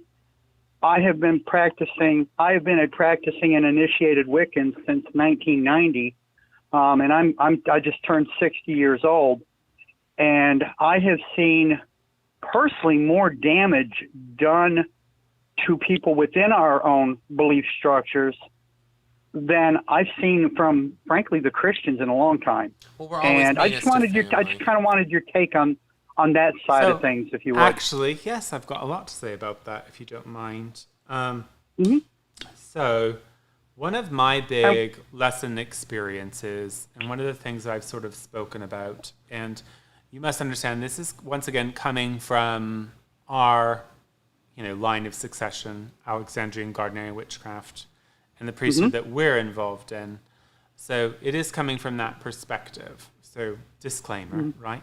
The bigger umbrella term of witchcraft is very vast now, and now represents a lot of different people's religious ideas and practices. And I think one of the greatest mistakes that is made, and I think not understood, and I could be vilified for saying it, probably have been, is that we're somehow supposed to all be one thing, or we're somehow supposed to be like this one big umbrella that's working together. For my craft, that is not only untrue, but it's actually toxic. So every coven is autonomous. Lineage is lineage. We are not all one thing. So, I mean, I'm not speaking to you individually, because here's the thing, but I can use you as an example. I have no idea what you do and what you call witchcraft. And you have no idea what I do and what I call witchcraft unless we publicly state it, right? So I think a lot of what's perceived as damage within the greater community is conflict. And that conflict comes from people sussing out validity, or, and I often find that's about wanting validity or wanting to be recognized valid. Here's my stance as a high priest of the goddess. If I don't know you and I have not stepped into a circle with you, and I don't know who you are or who you came from, your craft is not valid to me yet. It have to be, you could call yourself an Alexandrian. And I don't have that experience. I haven't set foot in a circle. If I know your lineage is real, what I'll tell someone is, I know this person has Alexandrian lineage. I've never practiced with them. I don't know anything about their practice. Because if I have not set foot in circle, so craft is often word of mouth. So I don't know what you mean by damage, but I think that there's a lot of infighting and what have you goes on. I don't think Gardnerians and Alexandrians are generally involved. I think we're often targets. I'm not saying we've never been involved. I think on the early AOL days, some of the early American Gardnerians were very involved. But I don't think it's so much the case anymore. I think that we pretty much are concerned about what we're doing. I think that often we're pulled into conversations because other people want us to approve of what they're doing. They're looking for validation. Other people are looking for validation from people that are from known trads. Correct. Yeah. But, I mean, I may be off-speaking, but I think a lot of this conflict comes from unnecessary communication. I don't think witchcraft is supposed to be this giant nucleus. Yeah, my biggest answer would be, I don't believe witchcraft is ever meant to be a world religion. It won't be. And it shouldn't be. It shouldn't be. It shouldn't be. Paganism, maybe. I don't know, and I doubt that. Well, that's not possible because paganism is not a religion. Exactly. It's just a concept of different... I don't consider myself a pagan, actually, but that's a different story. Yeah, neither do we. Did you have another question? No, I'm good. I just was kind of curious about you guys' take on that, and I was sitting here literally watching your podcast. I definitely over the time have noticed that you and Christian have definitely had to develop some thick skins. It might cause some weight gain. You need to watch out for that. Fortunately, I didn't have to develop thick skin. I was born with dragon scales. Thank you for calling in. Thank you so much, though. Thank you. You guys take care and have a great Yule season. You too. Blessed be. Bye-bye. Bye. Oh, I said that to a man. Okay. You'll have be a good fine. day. Bye-bye. Bye. Is that like a thing for some of them? It might be. I don't know. Oh, all right. So I will say on something that he was calling about that I think is interesting, and taking from what Brian just said, this is a major difference between a lot of people who, like, I don't understand this concept of, maybe I'm being a little facile here, I'm being a little flippant. I do understand what they mean when they say we have a community. I'm saying I don't agree with it. I understand it too, obviously. I just think it's not true. I've been to these meetings that all they do is fight. Nobody agrees. They're hateful. I think that it's, once again, going into our show, Western occultism and Western way of thinking, and there's a Western way of thinking that's a current Western way of thinking. And that's about being all-inclusive. I see a lot of witchcraft or pagan leaders who think, and they say things that sound really good. You know, we should all work together. We're stronger together. Blah blah blah blah blah blah blah blah blah blah. But it's like trying to take it's basically like the Celtic tribes trying to unify against Rome. It didn't work out because it's not an empire. You cannot take a bunch of tribes and make it an empire. It'd basically be like trying to sew together all the different Christian denominations and expecting them to agree. Yes. You know, we're not saying that these things aren't valid on their own. And within our craft, actually, within initiatory craft, it's always sort of been taught to be sort of separate anyway. It's autonomous. So covens are supposed to be like teaching and practicing with each other with limited interaction with other covens. Like there are times when covens can come together for grand sabbats or when they can come together for certain magical practices, but it's very far and few between. It's mostly encouraged that we stay separate. And it's not, in my opinion, just out of safety measures, but it keeps pure the integrity of the craft. And we all know there's only one empire. I had the button. I kind of had to. Don't even judge me. You don't even know. Like, again, the length of these. Killing my mood. So I love that somebody was trying to say Jesus is Lord, and Christian blocked him. Let him stay. I love Christian propaganda. Huge fan. Jesus is Lord. Jesus is a biscuit. Of the Jews. Jesus is King of the Jews. Yep, that's what they wrote. King of the Jews, yeah, King of the Jews is what was above the crucifix. He was important at the bar mitzvah. Shh. No. He was Jewish. No, he was. According to myth. If he existed at all. I think there are some people that don't believe he existed. I think there are biblical scholars that don't believe he existed. No reputable ones. Bart Ehrman, who is an atheist, by the way, destroyed that. Levi is not like the king of academia on everything, just so you know. I am going to disagree. Yeah. I don't believe... Of course he's going to disagree. They call them Jesus mythers, and I do not agree with Jesus mythers at all. I don't think they have history on their side. There's no proof he existed as a person. Yeah, but there's no proof that that Cleopatra did it. There is proof Cleopatra existed. No, there's not. Yes, there is. What? The succession of the Ptolemies. She's the last one. Still proof she existed. We have a statue of Mark Antony's head. We do, but you have no proof. We have a statue of... You see, the thing is, not true. Historical proof is different. There's no one who actually, exists... Well, I'm not getting into this right now. See, it's a whole thing. That's the point. There's no historical record that he existed. There is, though. Kind of. Yeah, there is, though. The earliest scriptures, like the Didache and whatever, were written in a style that we know was not copied. There's just no proof that he was anybody special. I think he was just an apocalyptic preacher. There were tons of them floating around. Then since I can't out-academia him... What is this word? I'll out-occult him. Not an academic. Clearly he was someone special, because he's been named for a whole religion, right? Oh, I don't mean that. I didn't mean he believed he was the son of God. Know your words. I don't believe he was the son of God. Oh, of course, you're not Christian. Exactly. That's all I meant. Jews don't believe that Jesus was the son of God. Are you okay? Are you okay? No, I'm not. I'm not okay. So, anyway. Elohim talking about the person who wrote Jesus is Lord in our chat box. I don't mind that sort of thing. Here's the whole idea on that. It's kind of like, to me now, it's like, now I look at Jesus and I think, okay, so he's a shepherd. He's Pan. Okay, so he's born at, Christmas and he dies on Easter.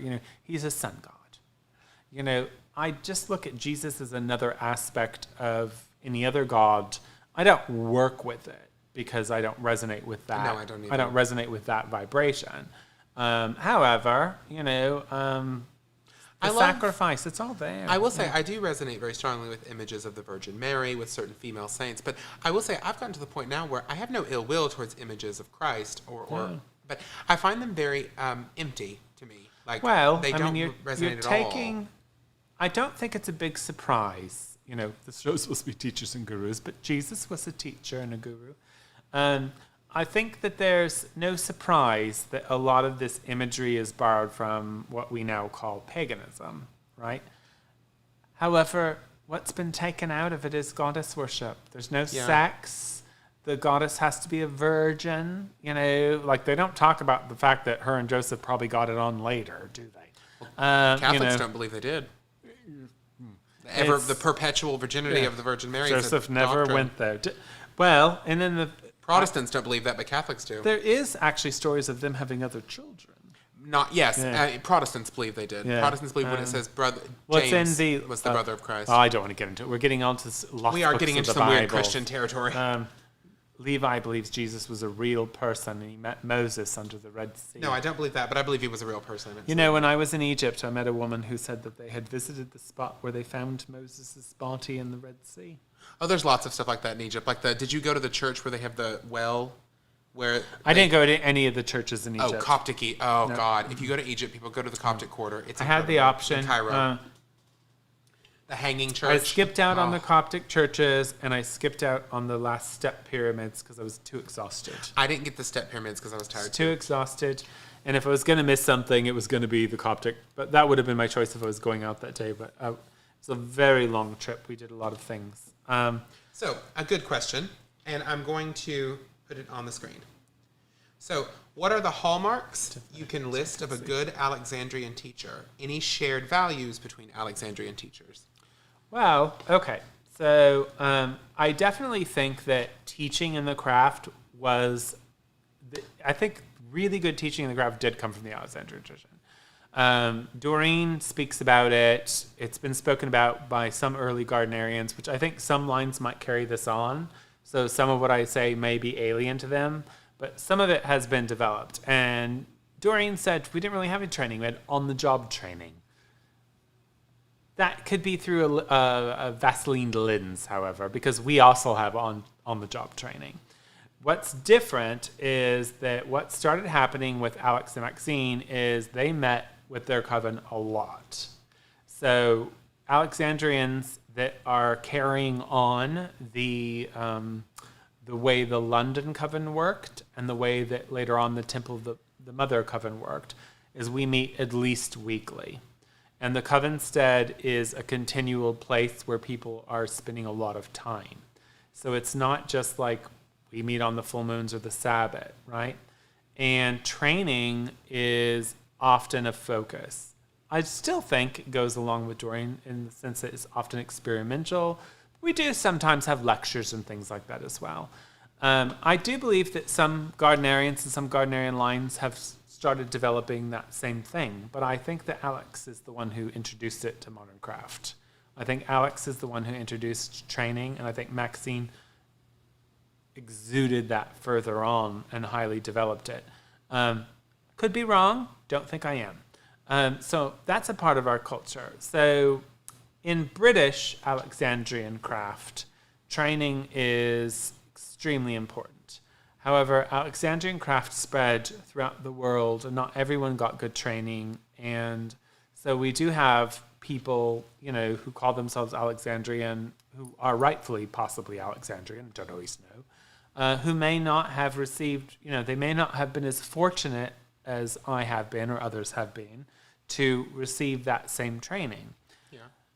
So I think that to the question, it's a good Alexandrian teacher will answer any question you ask.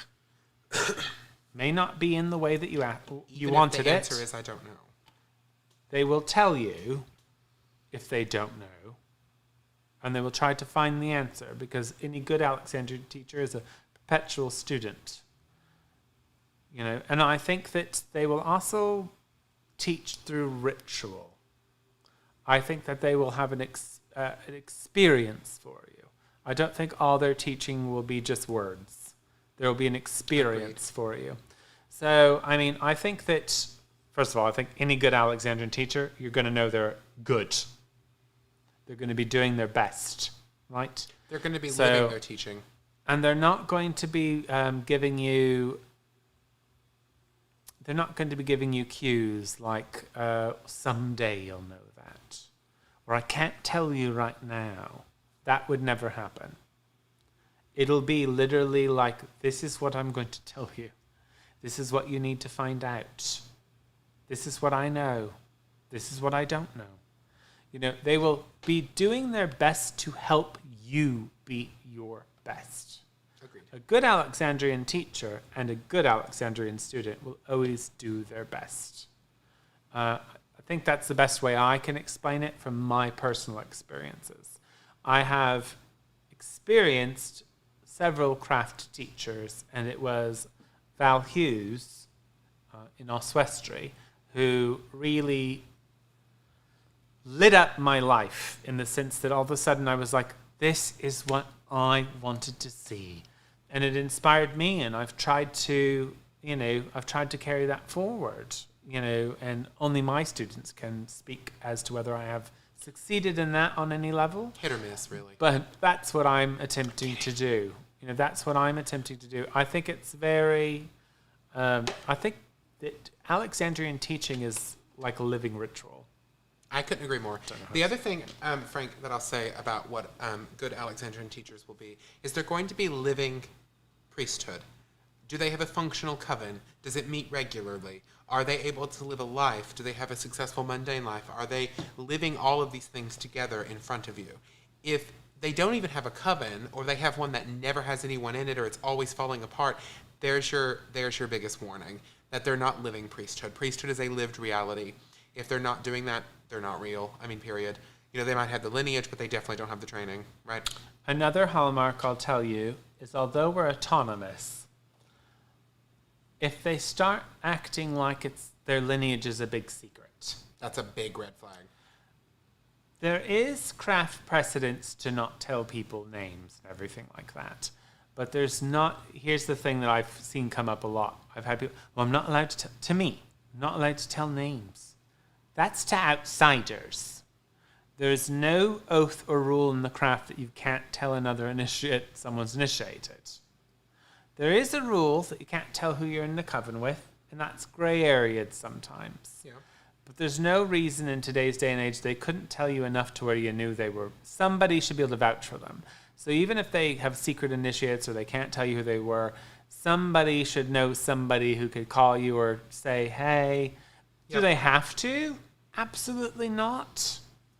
But if they're putting themselves in a situation where a vouch is being asked for, if you can't get the vouch, it's a big problem. Run away. Run away. To quote Val, if their beginnings seem shady, they're probably shady. Agreed. May not always be the case, but it's usually the case, and that's been my experience. So, but that was a good question. I think a good Alexandrian teacher, however, is just going to be a really good teacher. And you'll know it. It's not going to be what you read in books. It's going to be an experience they're taking you through. Exactly. It's going to be experiential. This is one of the things that I find funny about a lot of people who claim to be teachers of witchcraft or paganism or whatever, is their students will come to me, like in Hex or whatever, the places that I've met other magical people, and they'll be like, I learned so much from that person. They taught me every correspondence. And I don't mean to be rude, but I'm always like, so does that paperback book over there that's on the shelf behind us. I was a little shocked because at the last Hex Fest, I shouldn't be shocked, but I was a little shocked. At the last Hex Fest, some woman was asking people for correspondences. And Val was like, reach out to me. I'll give you a correspondence. Because she literally was like, that's so dumb. I get it, right? Like, if she didn't want this person to be victimized, she's like, I'll give you a correspondence for free. Oh, I meant correspondence charts, like magical ones. No, that's what it was. Oh, okay. Like Val, who'd be like, develop your own, thing. Literally, like, this woman was like reaching out to someone to like, can I learn a correspondence? And Val's like, I'll give you one for free. For free. I mean, like, because in our craft, that's such a small thing, really, honestly. It's not really that big of a deal. No. I mean, we do it. But that's what I mean. Is like we enjoy it. A lot of the times that what people are. I think it's more for your own mental magic. Ooh, sorry, Tiki. He's dropping poodles, people. No, he fell.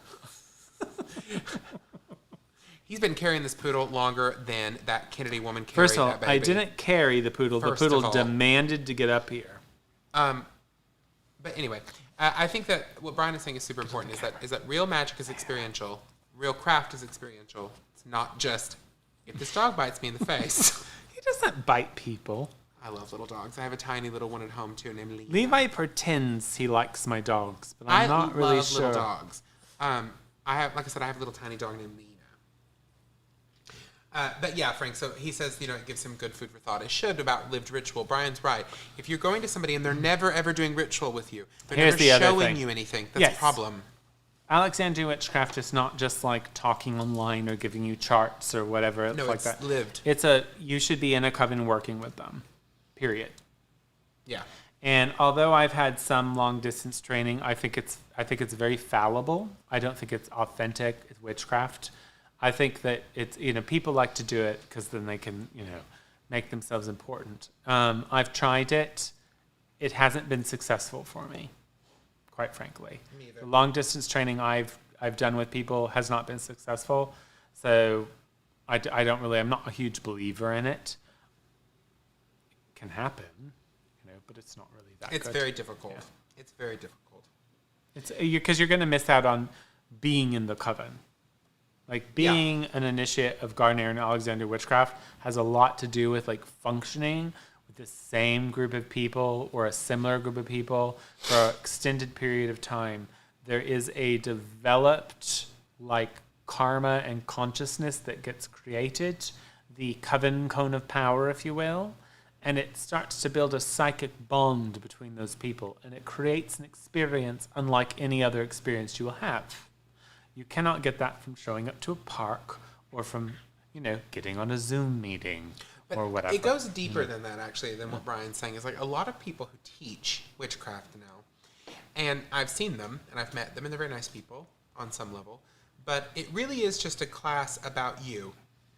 It's really just about your intention. Your intention. How sad are you feeling today? We can fix that. Or what do you need? Or it's all about you, first of all. That's a red flag. Like any religion that tells you that tells a privileged Well, it's not Westerner, all presenting itself as a religion.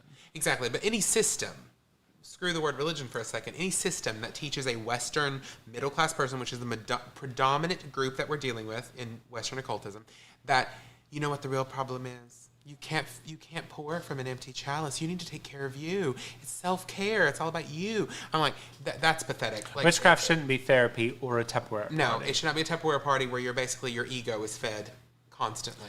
I love how we do these like topics, and it's like the topic is like the first. But teachers and gurus is the topic. It is. We're talking about finding a good teacher. Yeah, I guess we are. We're doing great, I think. I believe in us. It's working out. I do too. All. I mean, bits and pieces, but still. But it's deeper than what we're saying. There's a lot of people who it's just become normal now that this concept of what a spiritual teacher really is being lost. So now the concept is my teacher taught me how to burn sage. Yeah, anybody can teach you how to burn sage. That's not a teaching, guys. It's just like... So in my coven, I'm going to just use this as an example. There's never a time where I'm like, hi everyone. Today is arts and crafts. And we're going to make a mandala or a dream catcher or a scrying mirror or something like that. And it's just not. Today's going to be how we make wands. No. How it works is we have, in my group, we meet once a week at least, right? But it's always almost once. The pandemic changed that for a bit, obviously. But normally it's at least once a week. So we have hermetics, which will either be occult exercises, hermetic exercises, or lectures, but it's all training. And then we have ritual meetings, which could be centered around a Sabbath, the moon, or it could just be ritual training. But they go on every week, and it's at the same day and the same time every week so that people can be there. And it works out quite magically, actually. You can ask Levi. A lot of times, our Sabbaths and our moons just happen to work out, even though it's on the same day. Yeah.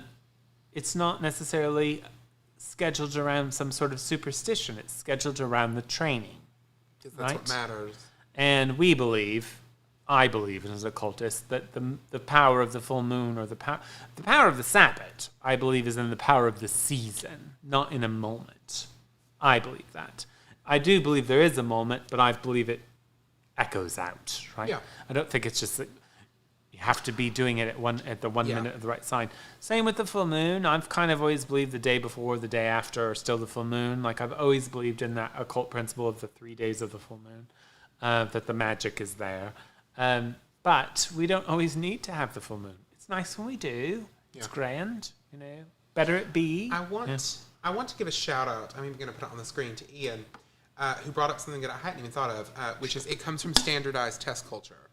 What he means by that, because I'm a teacher, in case you didn't know watching, is standardized testing has sort of taken over education right now, which is we basically only measure success in school now through very rigidly controlled standardized testing. Now, many teachers have very strong opinions about that, and I'm not going to get into a big discussion about it here, but I will say this. You're absolutely right, Ian. That is the culture that has built this idea that I learned these 6 things and therefore I know it. And it's like, yes, but knowledge is much more complicated than one-to-one correspondence, right? And it's a more holistic approach. This is why countries that have incredibly advanced systems of education often do not use these kind of tests. Finland, places like that. The bac in France has a massive writing portion, and it's interpreted in a much more holistic way. This one-to-one standardized testing culture has really ruined the concept of what it means to be educated, what it means to be, taught anything.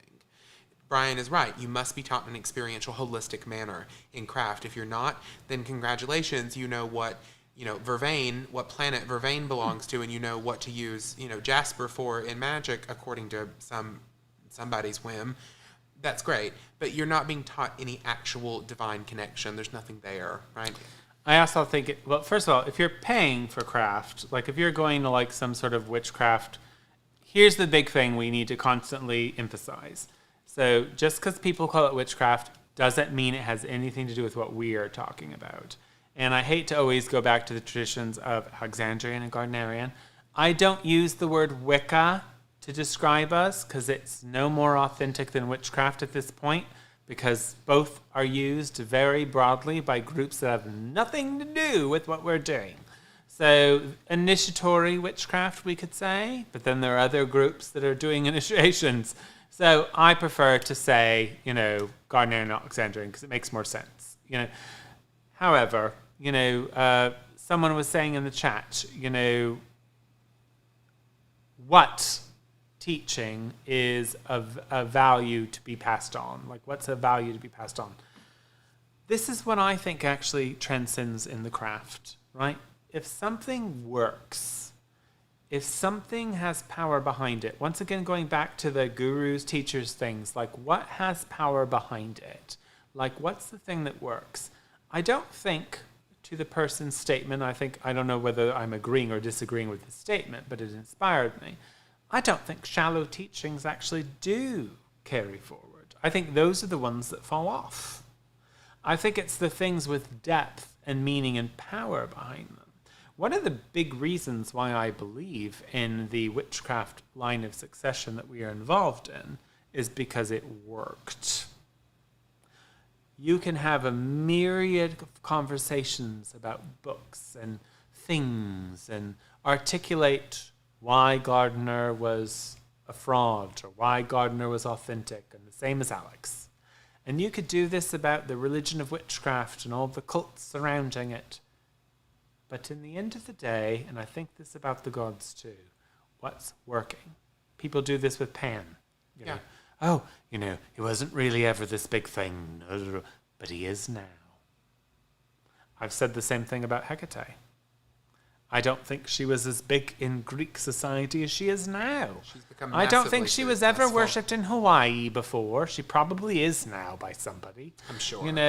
So shout out to you in Honolulu, worshiping the old gods. But the point is that I believe in that power. Like sometimes in the occult, you have to actually look at the results. Well, actually, I think you should always look at the results. If it's working, Gardner and Alexandria Witchcraft, the teachings of Gardner, Alex, and all the people associated with them, which I would coin the religion of witchcraft, the priesthood, it's gone on.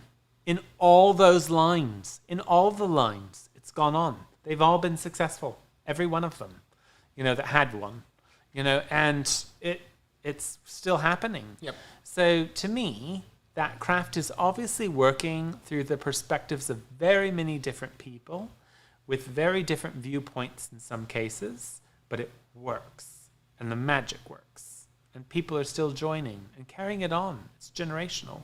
So I would say that. I don't think shallow practices are what live on. I think shallow practices are easy, and they sell really well. I also think that it's I think you get to a point, and this is what I want to say to a lot of people who are looking for teachers during COVID, which is very difficult, I understand. Impossible. It is impossible, really. It will change, but I'm going to say this. Explain why we're not taking on people. Well, obviously. I mean, it's a pandemic. We have to protect the people we have. We protect the people we already have, and we practice the distancing with them. We have to protect... If we introduced a new person... It would be unfair. We have to protect the people we already have, right? But I want to say this. You will get to a point in your initiation, if you do decide to become initiated in craft and take it seriously and really take the mantle of priesthood, you will get to the point where it doesn't matter. Wow. You don't agree. I'm uncomfortable. You don't agree. And then kisses. You don't agree with what he said. Oh.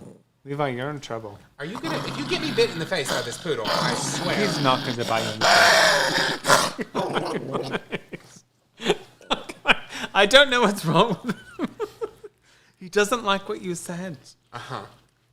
He's not mad at me. Uh-huh. What do you...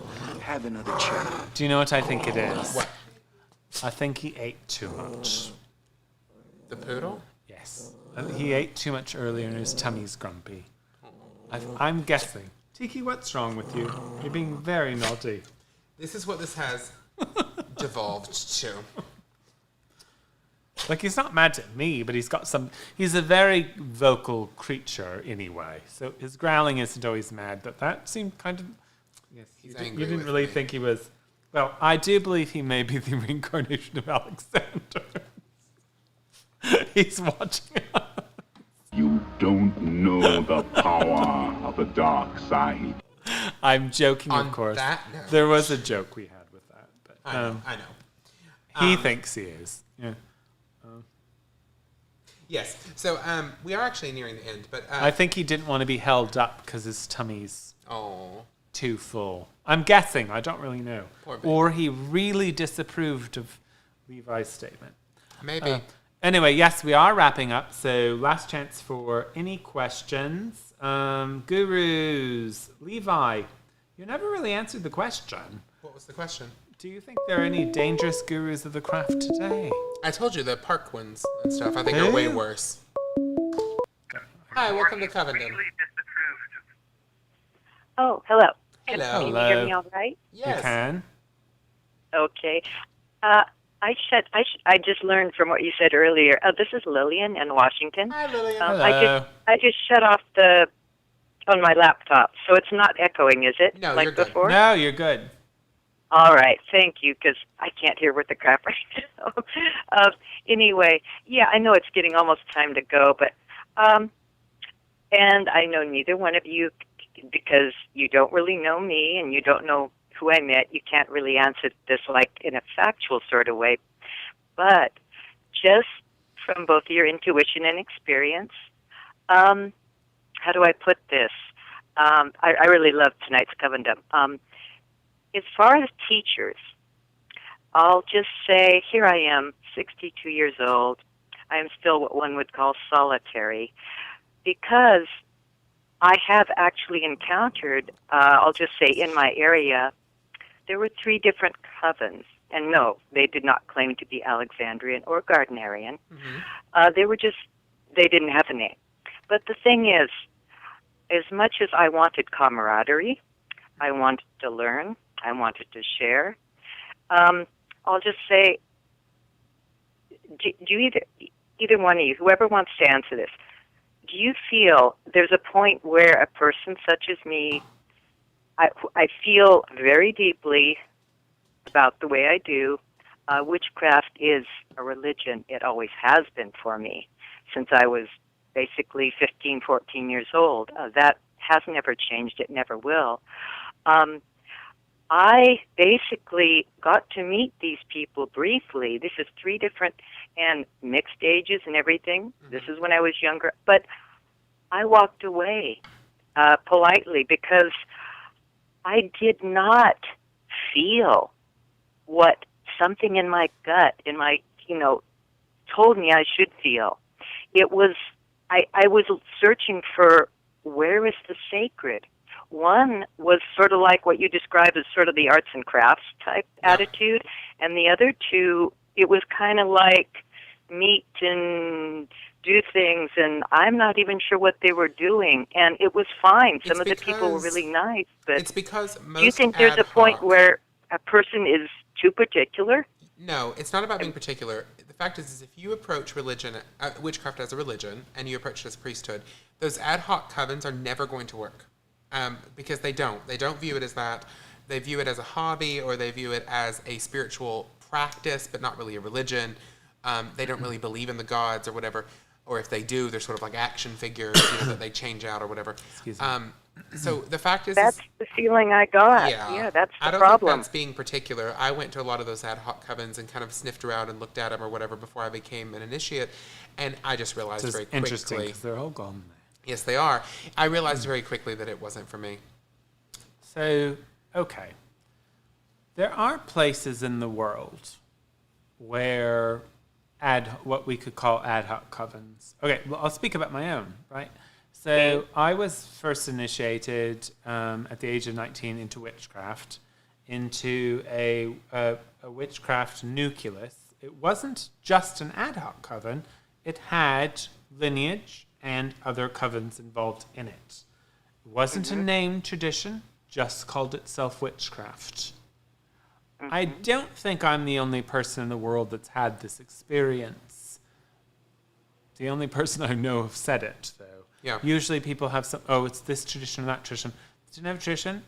I do think it was made up, by a certain individual, and I think that they were going off of public sources. But it did generate, because of the people involved in it, it generated a certain amount of power. And I believe that I was attracted to it because it was a priesthood of craft. Yes. I don't think it was, I kind of now look at it as like the elementary school for me, right? It wasn't like connected to the line of succession, but the gods were like, this will be the beginning. Right? Like, that's how I think about it. Narcissistic, maybe. But I think, I took it, at the time, I took it as completely genuine. And it was my shattering experience, my awakening, which prepared me for the broader world of witchcraft. When you're young or whatever, you're more innocent. And there's a blessing to that. But there's also a bane to it. And when you sometimes are betrayed in that innocence, you go on to resent it. I didn't have that experience. I had a flow of faith, right? And I'm grateful for it. And so to me, it was all a part of my craft succession, honestly. But what I can learn from that or teach others is that sometimes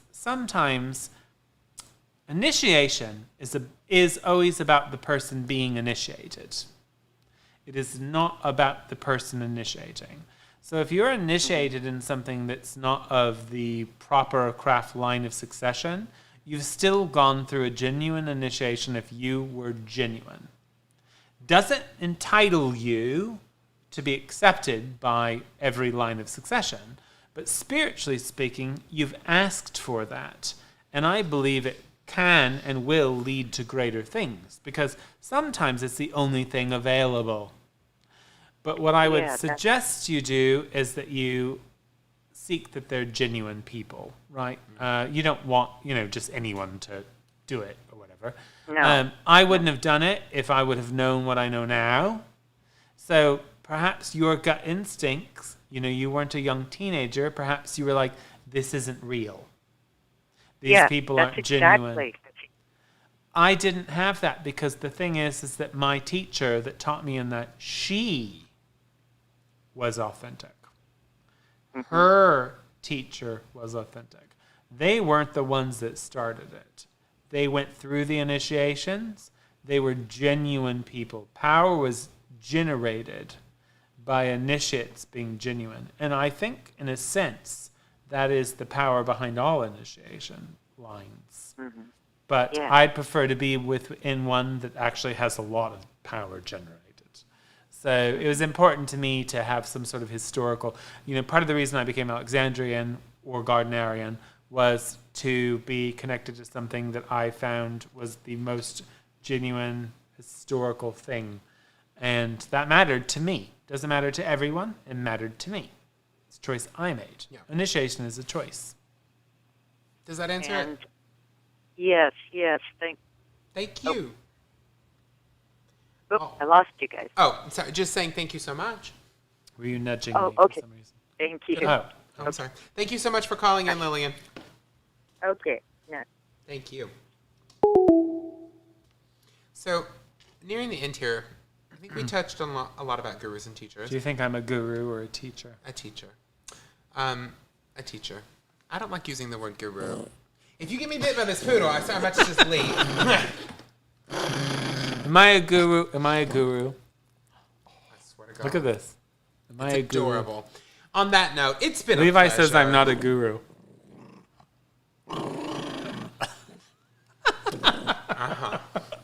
I did not teach him to do this. Okay, so to share my own things, I'm not a guru. No, but we are. Do we have a topic for next week? We do.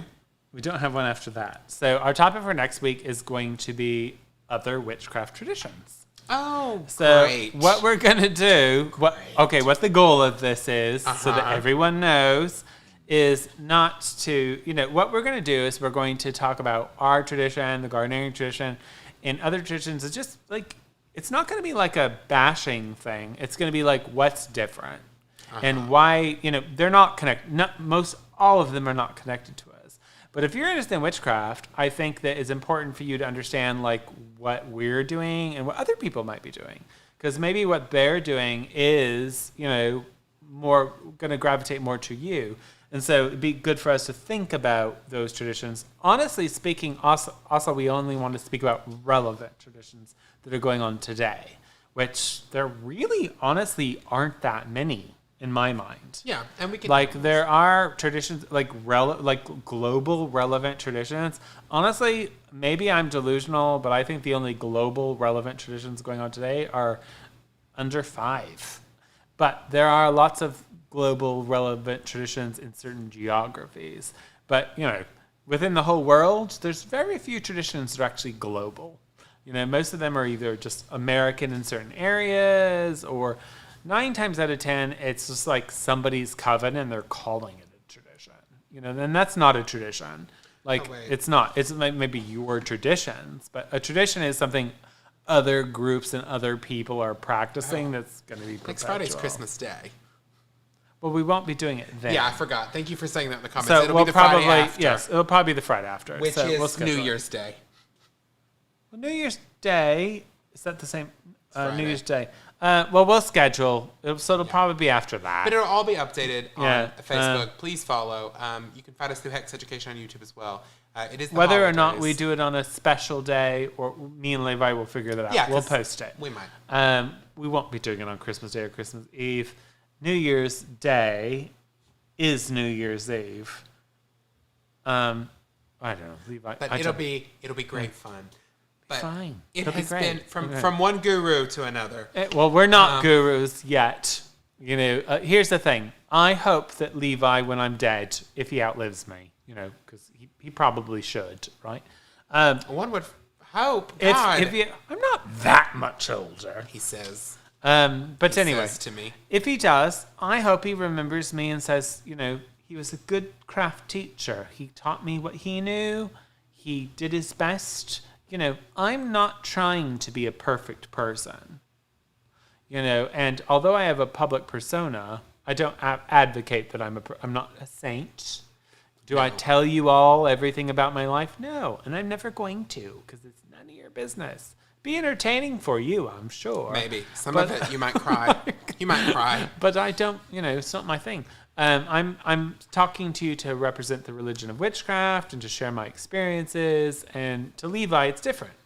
I'm not your teachers. I was his teacher. I guess I kind of always will be till he finds someone better. I mean, Val's still your teacher and you're a third. Yes, and she, you know, she's tried to get out of it. Oh, I'm just trying to help you. No, you're my teacher. The thing is that your teacher is the person who's teaching you or has taught you. You know, and you do take on that. I do sort of have to apologize with Levi sometimes because in this show, I will often, you know, take the reins because I'm like, well, I'm used to, you know. He's very smart, you know. Yeah. Very smart. On that note, before I know where this is headed, thank you all so much for joining us. I've loved this topic. Next time we will be talking about witchcraft traditions. We will update you when that will be. But it has been an absolute pleasure, guys. Thank you so much. Thank you for watching in. That's what they're called. What do you mean you thought I knew where I was going with that? I don't know. We're still live. You've gotten very much better. They can't hear us with that Yes, going they on. can. And the flute and the Oh, my hair. Those are Bye, Esthers or guys. Sabbaths or